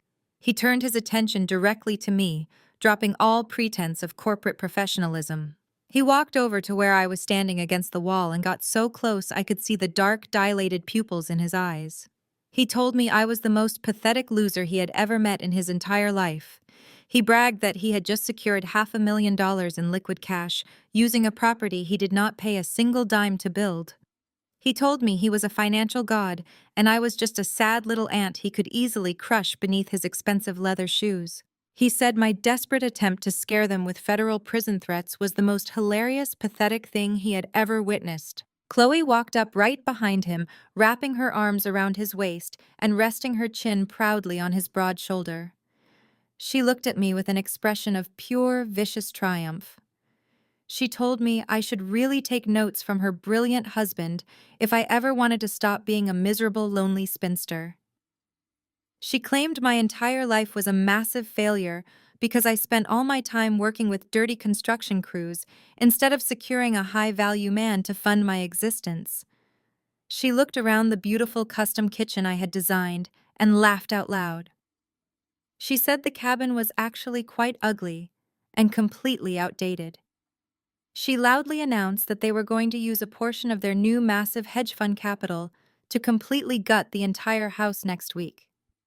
She bragged that they would rip out the expensive oak floors and the custom cabinets just because they had the money and the absolute power to destroy my hard work. She wanted to erase every single trace of me from the property and turn my massive financial gift into their own personal luxury vacation home. My mother clapped her hands in absolute agreement, completely ignoring the horrific cruelty radiating from her youngest daughter. She marched over to me, pointing her manicured finger directly at my face. She commanded me to pack up whatever cheap belongings I had in my car and leave the premises immediately. She stated that I was officially trespassing on property owned by wealthy elite business owners, and my negative, bitter energy was no longer tolerated. She told me I was a massive disappointment to the family name, and she deeply regretted ever supporting my ridiculous tech career. She said I had maliciously tried to ruin the greatest financial victory of their lives out of pure toxic jealousy. She told me to never call her or visit her ever again unless I was prepared to completely apologize and beg Bradley for his ultimate forgiveness. She stood tall and proud, believing she had finally secured her permanent place in high society by aligning herself with a ruthless corporate genius. She smiled warmly at Bradley, expecting him to validate her absolute loyalty and reward her with endless praise. But Bradley did not smile back at her. His arrogant expression shifted into a cold, calculating sneer. The man who just secured a massive illegal fortune no longer needed to pretend to care about his pathetic in-laws. He looked at my mother and let out a harsh, cruel laugh that made her flinch. He told her to stop talking to him like they were equals. He stated very clearly that she was just an annoying, loud old woman who had completely outlived her usefulness to his master plan. My mother gasped, clutching her chest in absolute shock. Bradley stepped forward and delivered the ultimate crushing blow. He casually announced that he and Chloe were absolutely not going to let my parents continue living in the lake house. He told my mother that he was legally evicting her and my father on the first day of next month. He bragged that he now held the absolute legal deed to the property, and he owed them absolutely nothing. He told her he was going to sell the newly renovated property to the highest bidder to double his massive profits, and she needed to start packing her cheap bags immediately. The sheer level of their combined vicious cruelty was absolutely breathtaking to witness today. They had completely exposed their dark, ugly, rotting souls to the entire world without a single ounce of shame. They felt entirely invincible, standing proudly inside their newly stolen castle. I let them enjoy their massive, arrogant high for exactly 5 more seconds before I walked over to the television screen to completely end their miserable, pathetic lives forever. He told me I was completely delusional and clearly having a psychotic break because my pathetic little brain could not handle the massive reality of his total absolute victory today. I told him that since we were celebrating his massive financial genius today, I thought we should officially verify his incredible new luxury asset on the public record right now. Bradley stared at this massive high-definition screen completely frozen in place. The glowing pixels displayed the undeniable official reality of the exact asset he had just successfully mortgaged for $500,000 in illegal shadow funding. The screen clearly showed the 12-digit parcel number, followed by a highly detailed topographical map of the physical land.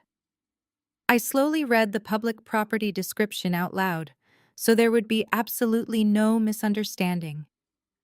I announced that the property was a 5-acre tract of completely undeveloped, useless swampland located directly adjacent to the massive municipal chemical processing facility on the extreme outskirts of the county. The land was officially classified by the Federal Environmental Protection Agency as a highly toxic heavy industrial runoff zone. I looked at Bradley, who was currently turning a terrifying shade of pale green. I explained that I had legally purchased that exact worthless piece of heavily contaminated land 5 years ago for exactly $5,000 cash. I bought it during a completely standard corporate tax write-off strategy and legally placed the physical deed strictly in my father's name for temporary liability shielding. The land was literally a massive, stinking, toxic dump, completely impossible to develop or legally build upon. I crossed my arms and smiled a genuine warm smile. I told my brilliant finance genius brother-in-law that he had just aggressively used a highly toxic, worthless swamp as the absolute sole collateral to violently secure a massive $500,000 cash loan from incredibly dangerous, unregulated criminal lenders. The heavy silence that followed my explanation was so incredibly profound, you could have heard a single pin drop onto the custom oak floorboards. Chloe let out a small, sharp, terrified squeak like a small, frightened mouse caught directly in a massive, heavy trap. She pulled her fake designer handbag tightly against her chest, staring at the topographical map of the toxic swamp. She looked at her husband with wide, panicked eyes, finally realizing that his massive, brilliant financial victory was actually a devastating, lethal mistake. My mother remained completely paralyzed on her wooden bar stool, entirely unable to comprehend the massive scope of the absolute destruction unfolding directly in front of her.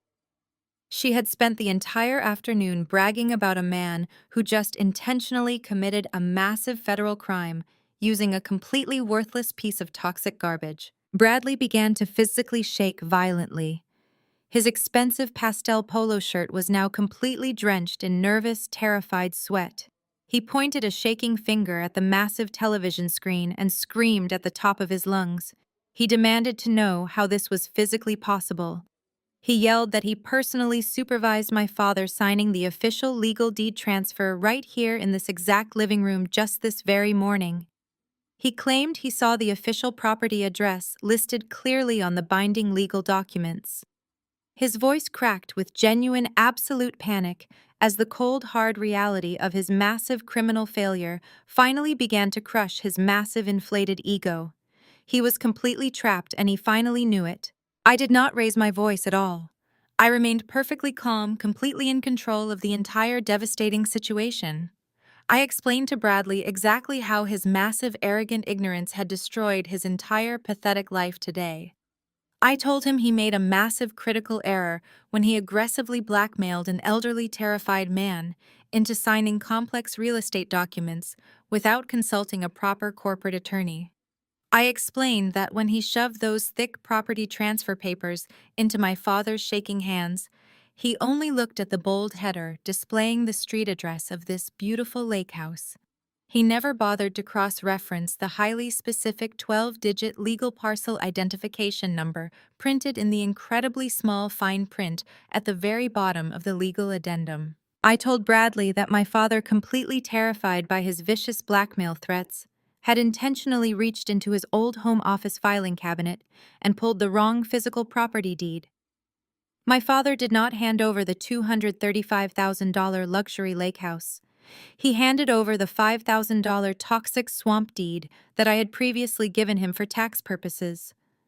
And Bradley, completely blinded by his massive greed and overwhelming corporate arrogance, happily aggressively accepted the worthless document without double-checking the official county registry.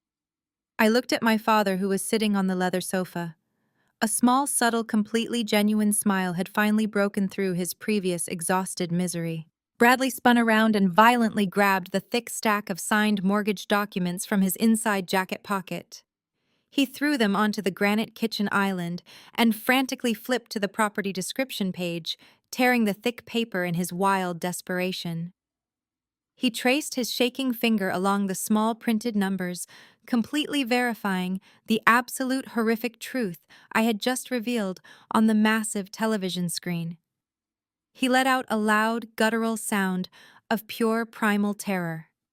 He realized he had just officially defrauded a highly dangerous, violent shadow banking organization out of $500,000.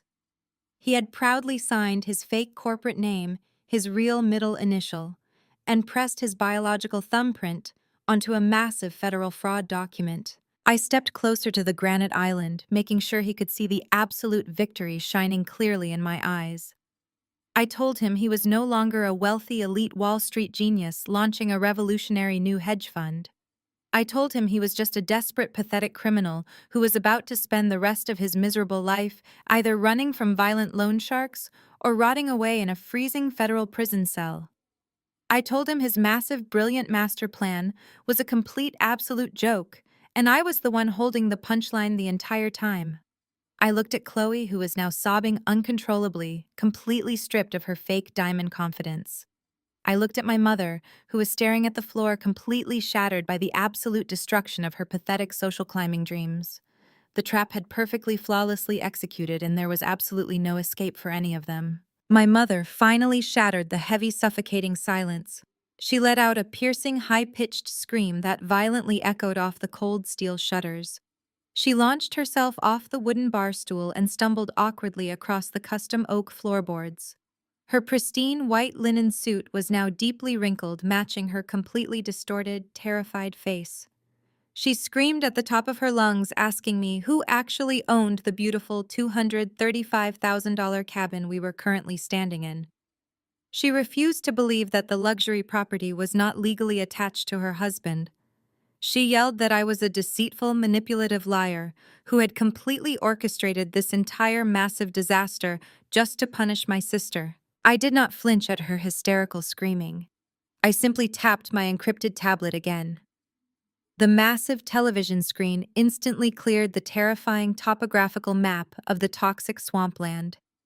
A new, highly official legal document materialized in crisp, high-definition pixels. I told my mother to look closely at the screen and read the bold, black letters printed across the top. The document was an incredibly complex, airtight legal filing registered directly with the state Supreme Court. I announced proudly that the physical property of the lake house was legally owned by the ironclad Irrevocable Family Trust. I let those heavy legal words hang in the air for a few seconds. I watched their confused, desperate faces as they tried to quickly process the complex terminology. I decided to break it down into incredibly simple terms so their arrogant minds could fully comprehend the absolute magnitude of their massive failure. I explained that an irrevocable trust cannot be altered, amended, or dissolved by anyone under any circumstances once it is legally finalized. I told them that when I purchased the pristine waterfront land and paid the expensive construction crews, I never put a single piece of the property in my parents' individual names. I placed the entire estate directly into the protective trust to specifically prevent greedy, arrogant parasites from ever touching my hard-earned money. I knew my family was deeply toxic, and I took extreme legal precautions to protect my massive financial investments. My mother suddenly asked me who actually controlled the massive trust fund. I smiled a very cold, hard smile and pointed my index finger directly at my own chest. I declared loudly that I was the sole legal trustee and the absolute only authorized director of the entire estate. I explained that my parents were merely listed as temporary authorized occupants within the legal framework. They had the legal right to live in the beautiful house, but they possessed absolutely zero legal equity. They owned nothing. They could not sell it, they could not mortgage it, and they certainly could not give it away to a pathetic, desperate criminal. I turned my sharp gaze directly to Bradley, who was currently hyperventilating heavily against the smooth granite kitchen island. I told him his entire vicious blackmail scheme was completely legally useless from the very beginning. I explained that even if my terrified father had somehow managed to hand him the correct property deed, it would have been completely invalid. My father never possessed the required legal authority to sign the luxury house over to a fake corporate hedge fund. Any signature he provided regarding this specific physical lake house was completely legally null and void. Bradley had aggressively threatened to destroy an elderly man for a massive physical asset that the old man simply did not own. Bradley had played a dangerous high-stakes game of extortion without ever bothering to check if his victim actually held the winning chips. His massive corporate arrogance had completely blinded him to basic standard legal due diligence. I looked at my father sitting quietly on the leather sofa. I told him he was completely safe from the blackmail. I told him Bradley could never take his secure retirement home because I had legally bulletproofed it against exactly this type of toxic family manipulation. The massive realization finally crushed the remaining breath out of Bradley. He slid slowly down the smooth granite cabinets, collapsing into a pathetic, terrified heap on the custom oak floorboards. He pulled his knees tightly into his chest and buried his face in his shaking hands. He was no longer the arrogant Wall Street genius ordering me off his property. He was a broken, terrified man who realized he had just sold his own soul for absolutely nothing. Chloe stared at her husband crying on the floor and let out a long, agonizing wail. She dropped her fake designer bag onto the ground and fell to her knees beside him.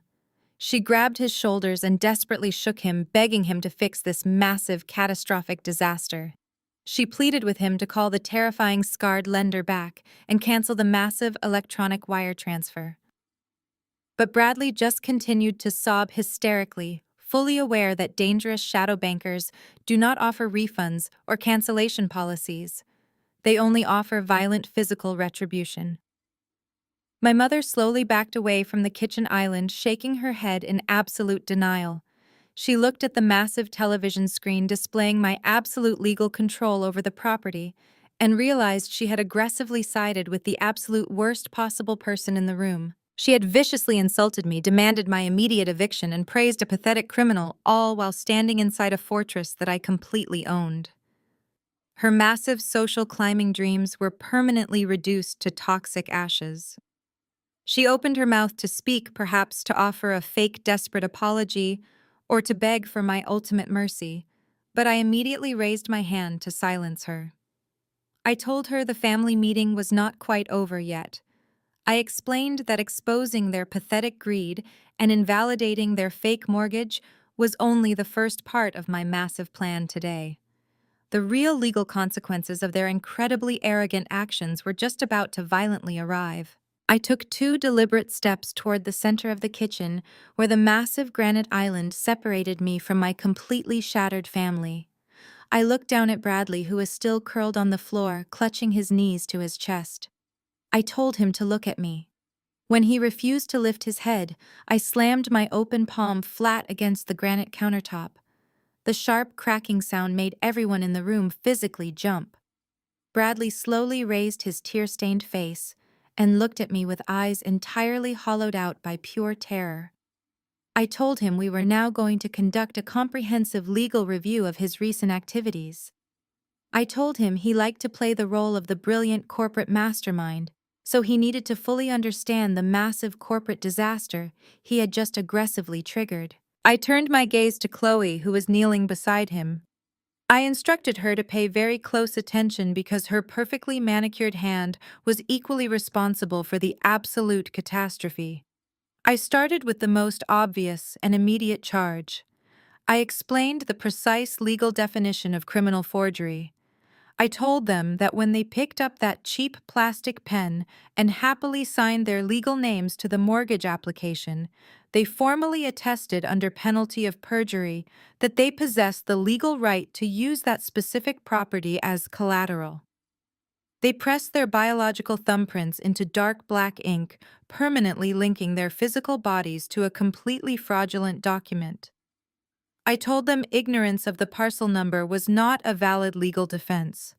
They had aggressively manufactured a false legal reality to extract a massive sum of money. I did not let them catch their breath before moving to the next devastating charge.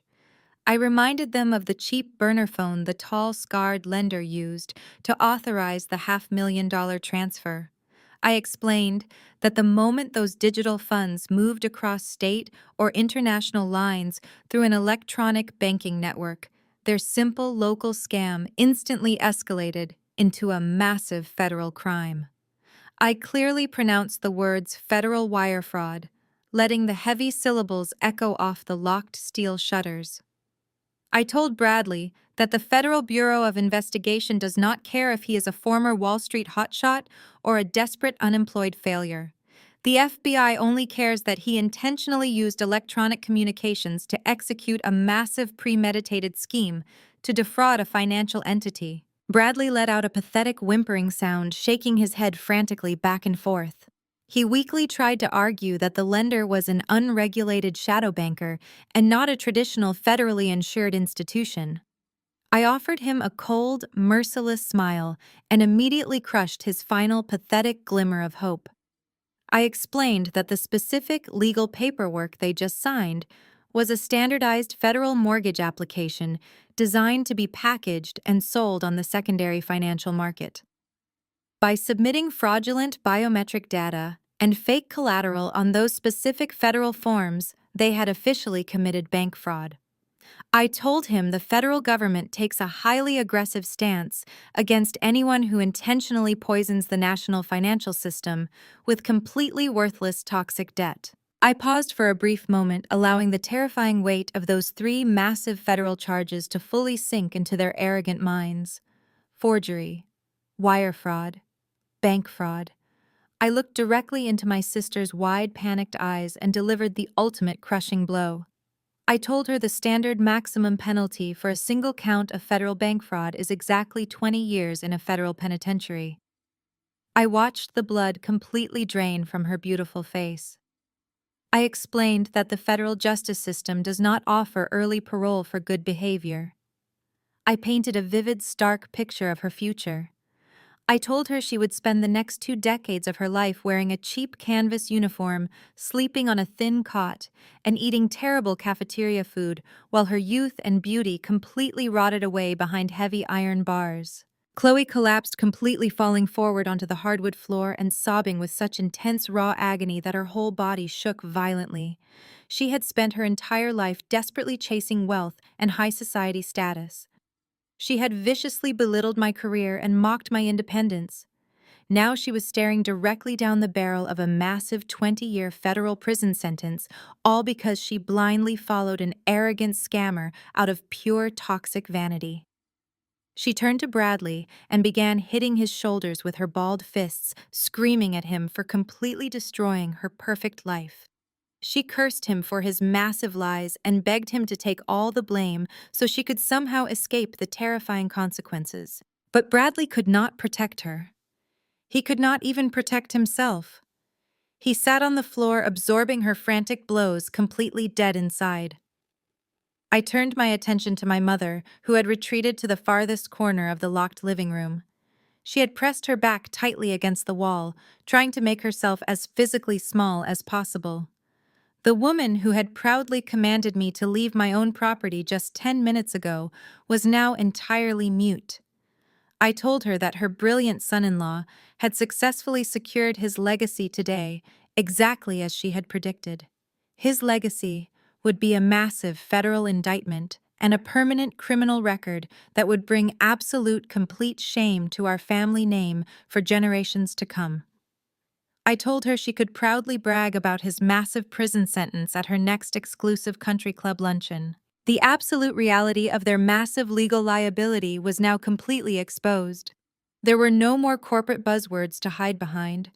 There were no more fake diamond rings or designer handbags to distract from the ugly, rotting truth. They had aggressively backed themselves into an inescapable corner armed with their own massive greed and overwhelming entitlement. I stood tall in the center of the room, perfectly calm and entirely in control. I had meticulously built the ultimate federal trap, and they had eagerly, joyfully locked themselves completely inside it. I looked down at them, feeling absolutely no pity or remorse. They had earned every single second of their upcoming nightmare.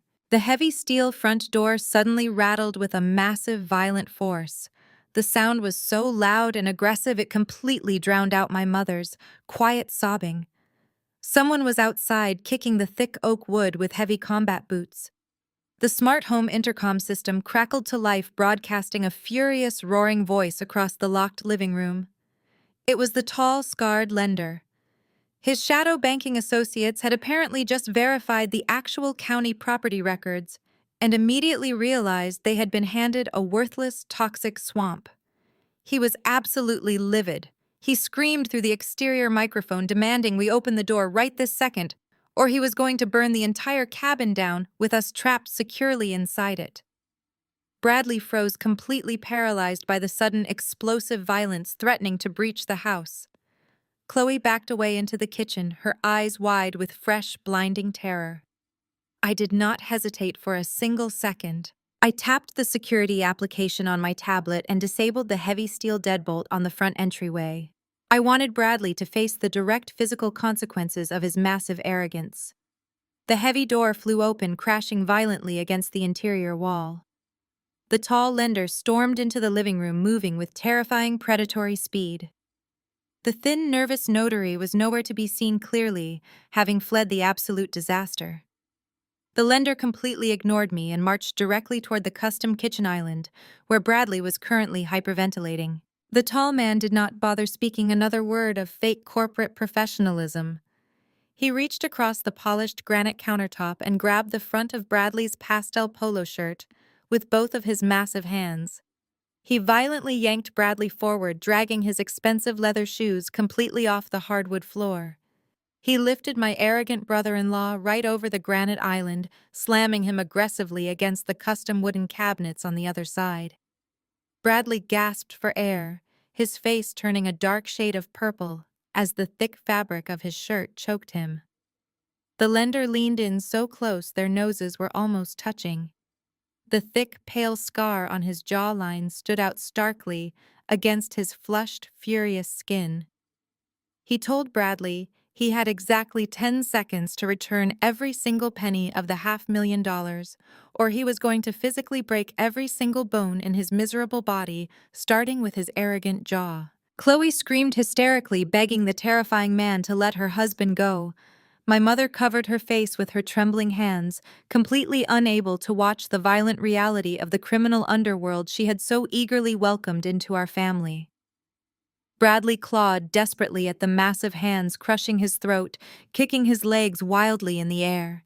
He squeaked out a pathetic, panicked promise to return the money instantly. He swore on his life that it was all a terrible misunderstanding and the funds were still sitting untouched in his secure offshore account. The tall lender let out an angry, disgusted grunt and violently threw Bradley onto the kitchen floor. Bradley hit the hard oak planks with a heavy, painful thud, gasping hungrily for oxygen. He scrambled backward, completely terrified like a beaten dog, until his back hit the stainless steel refrigerator. The lender stepped around the granite island, towering over him like the absolute angel of death. He pointed a massive finger down at Bradley and ordered him to initiate the massive electronic wire transfer right this very second. Bradley nodded frantically, his hands shaking violently as he desperately dug into his pants pocket.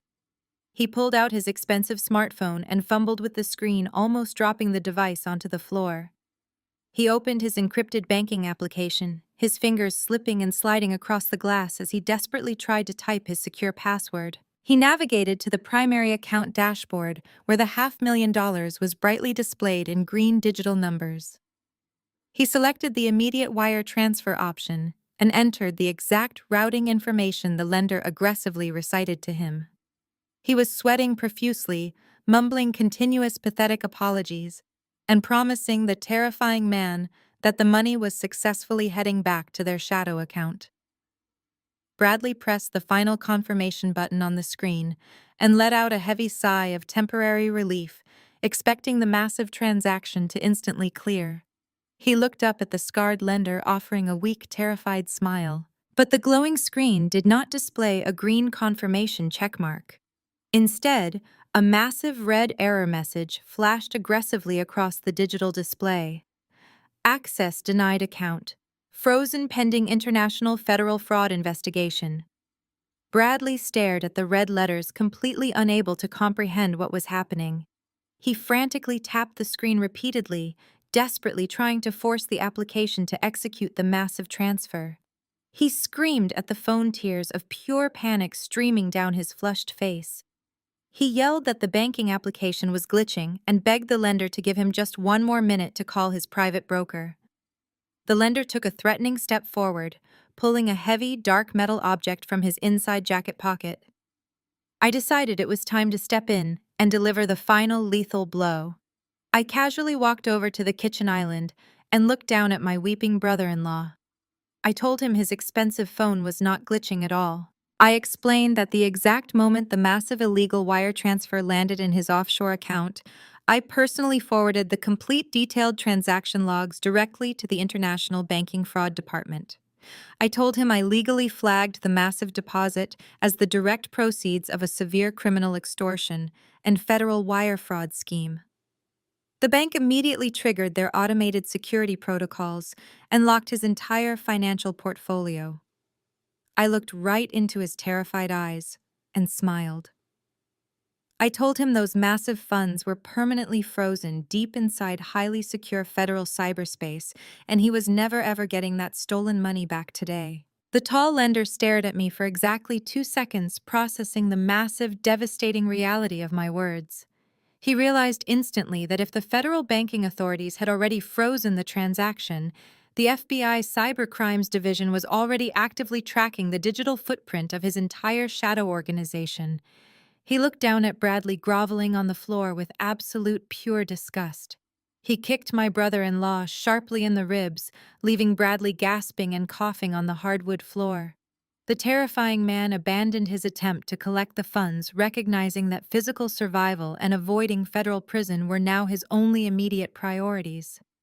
He spun around and sprinted toward the kitchen door, aggressively yanking the heavy brass handle. But the advanced smart home lockdown was still fully engaged. He was trapped inside the metal fortress right alongside the pathetic scammers he came to exploit. Before the angry lender could grab a heavy bar stool to smash against the reinforced glass, the dark living room was suddenly violently illuminated. Intense alternating flashes of bright red and blinding blue light began strobing aggressively through the narrow horizontal slats of the heavy steel storm shutters. The quiet rural afternoon was completely shattered by the deafening, overwhelming wail of multiple heavy sirens approaching at maximum speed. The loud crunching of thick gravel echoed outside as several heavy vehicles violently surrounded the entire perimeter of the lake house. The loud, authoritative chirp of police radios and the heavy slamming of car doors bled through the thick walls. The authorities were not just on their way. They had officially arrived in massive, overwhelming force. Bradley rolled over onto his side, clutching his bruised ribs and staring at the flashing red and blue lights dancing across the ceiling. He began to hyperventilate violently, his chest heaving as the absolute finality of his total destruction crashed down upon him. Chloe let out a long, blood-curdling scream of pure, absolute terror. She scrambled backward away from the locked windows as if the flashing police lights physically burned her skin. She looked at me with wild, frantic eyes, demanding to know how the police arrived so incredibly fast. She yelled that it was physically impossible for law enforcement to respond to a financial crime report in less than 3 minutes. I looked at my terrified sister and smiled a cold, completely hollow smile. I told her I did not call the authorities 3 minutes ago.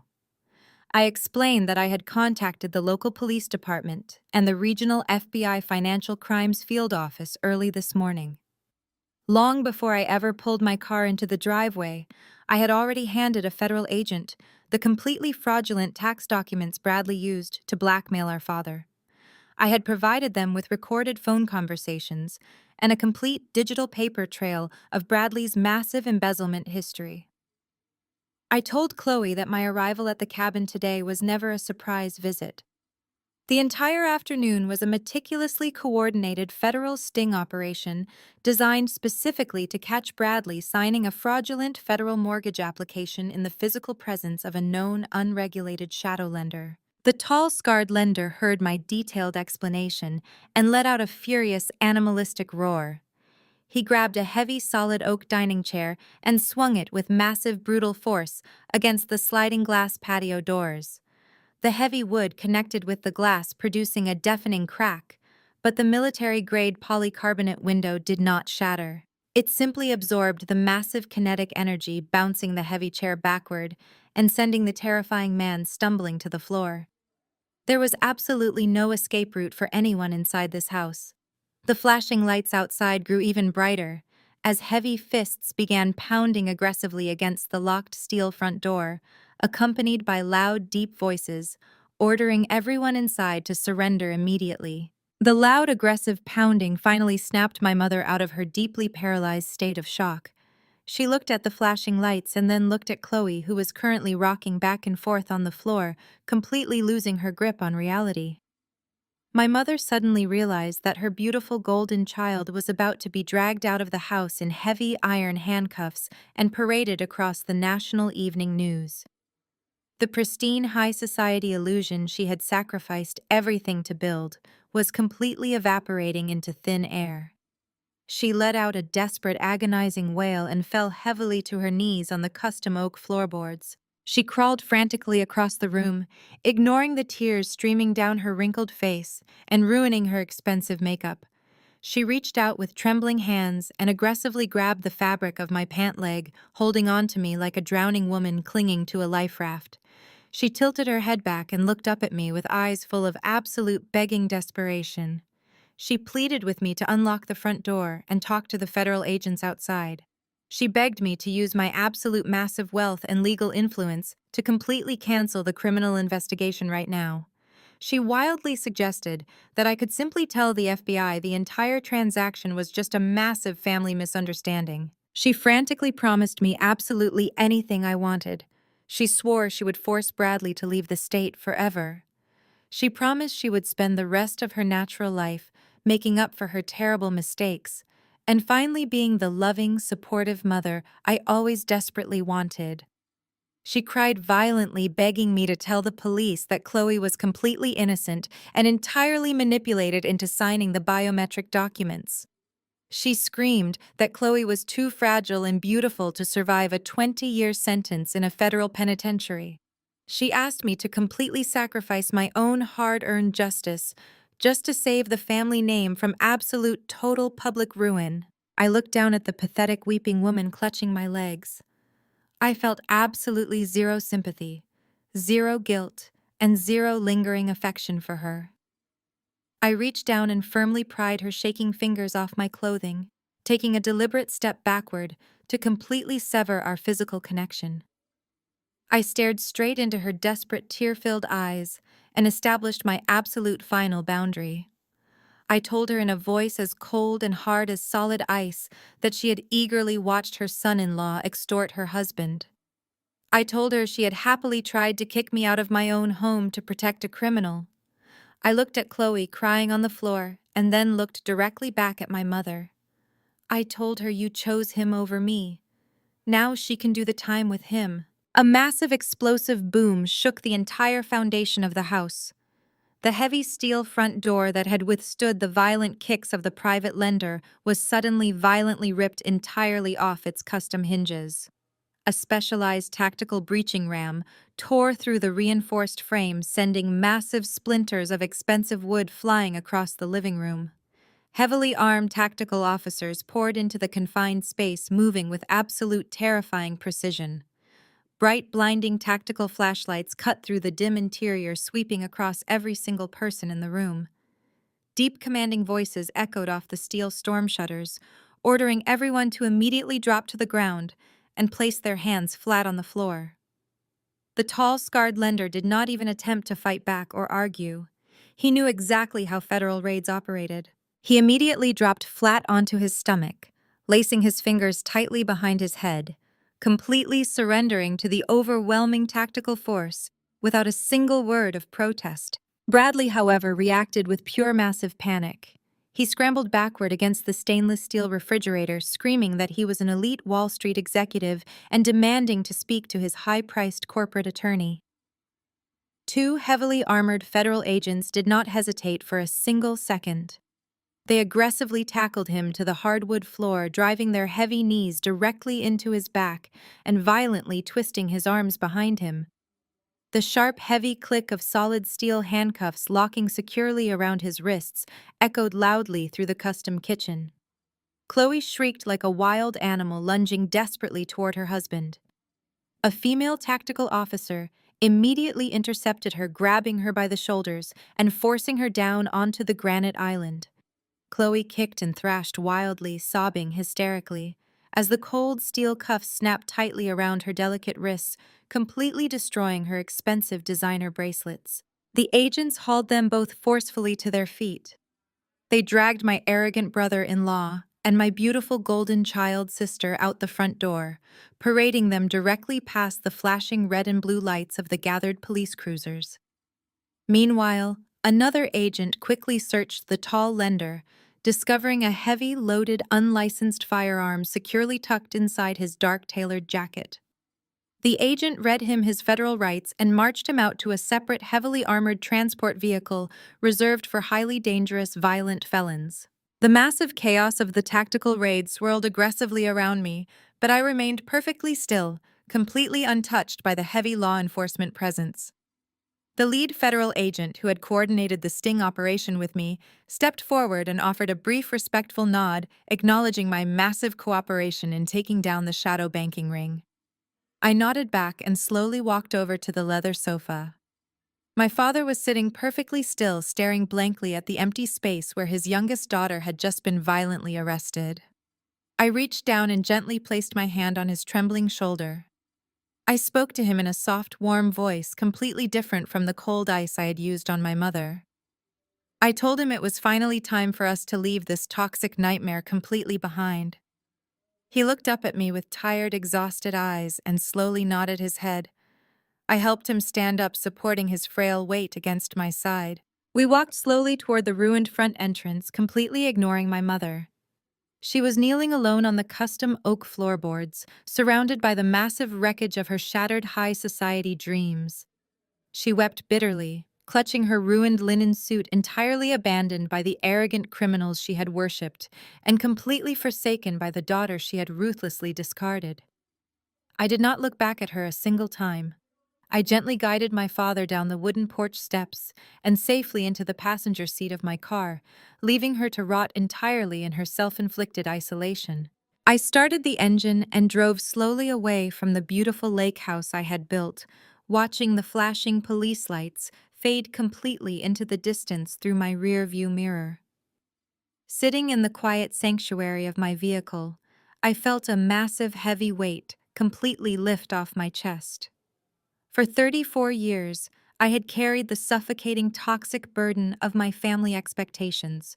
I had exhausted myself trying to earn the conditional love of a mother who only valued superficial wealth and an arrogant sister who viewed my existence as a direct threat to her fragile ego.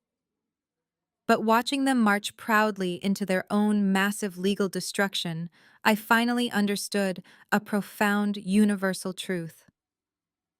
Family is absolutely not defined by shared bloodlines or legal birth certificates. True family is defined by mutual respect, unwavering support, and the consistent choice to protect one another in times of crisis. The biological family I was born into chose greed, vanity, and violent extortion. They chose to be completely toxic. By holding them legally accountable for their horrific actions, I did not destroy our family.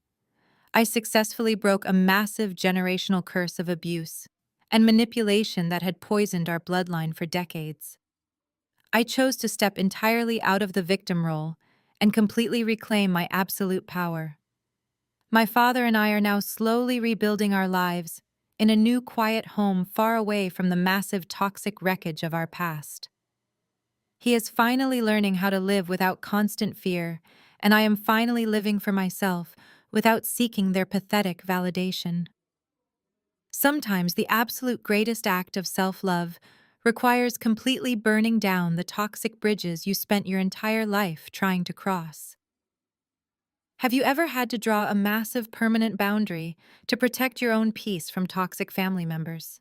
How did you finally find the incredible strength to walk away from people who constantly underestimated your true worth? I would absolutely love to hear your personal stories of survival and transformation in the comments below. If my journey resonated with you today, please hit the like button and subscribe to my channel for more authentic stories of breaking toxic cycles and rebuilding a beautiful, independent life. Thank you so much for joining me today, and remember that your ultimate peace is always worth the fight. The harrowing ordeal at the lake house is more than just a tale of financial fraud and ultimate revenge. It is a profound testament to the necessity of establishing unbreakable boundaries. For decades, the protagonist was conditioned to believe that family loyalty meant sacrificing her own peace, success, and even her father's safety for the sake of a toxic illusion. The most crucial lesson we can extract from this devastating betrayal is that sharing a bloodline does not give anyone the absolute right to exploit you. Society often pushes the harmful narrative that we must endlessly forgive and endure the toxicity of our relatives simply because they are family. However, true family is defined by mutual respect, unconditional support, and the active choice to protect one another in times of crisis. Her mother and sister consciously chose vanity, greed, and a predatory outsider over their own flesh and blood. When faced with such staggering cruelty, walking away is not an act of malice. It is a vital act of self-preservation. It takes immense courage to dismantle deeply ingrained cycles of generational trauma. She did not just outsmart a criminal today. She legally and emotionally severed the heavy chains that had anchored her to a lifetime of feeling undervalued and constantly dismissed. She finally recognized that her inherent worth was never dependent on her toxic family and their fake validation. By stepping back and letting them face the severe legal consequences of their own arrogant actions, she broke the cycle of enabling abuse. She saved herself, proving that sometimes the most profound love you can show yourself is burning the bridges that continuously lead back to your own pain. If you have ever felt trapped by the heavy expectations of a toxic relationship, take that first brave step today to set your own firm boundaries and reclaim your absolute peace.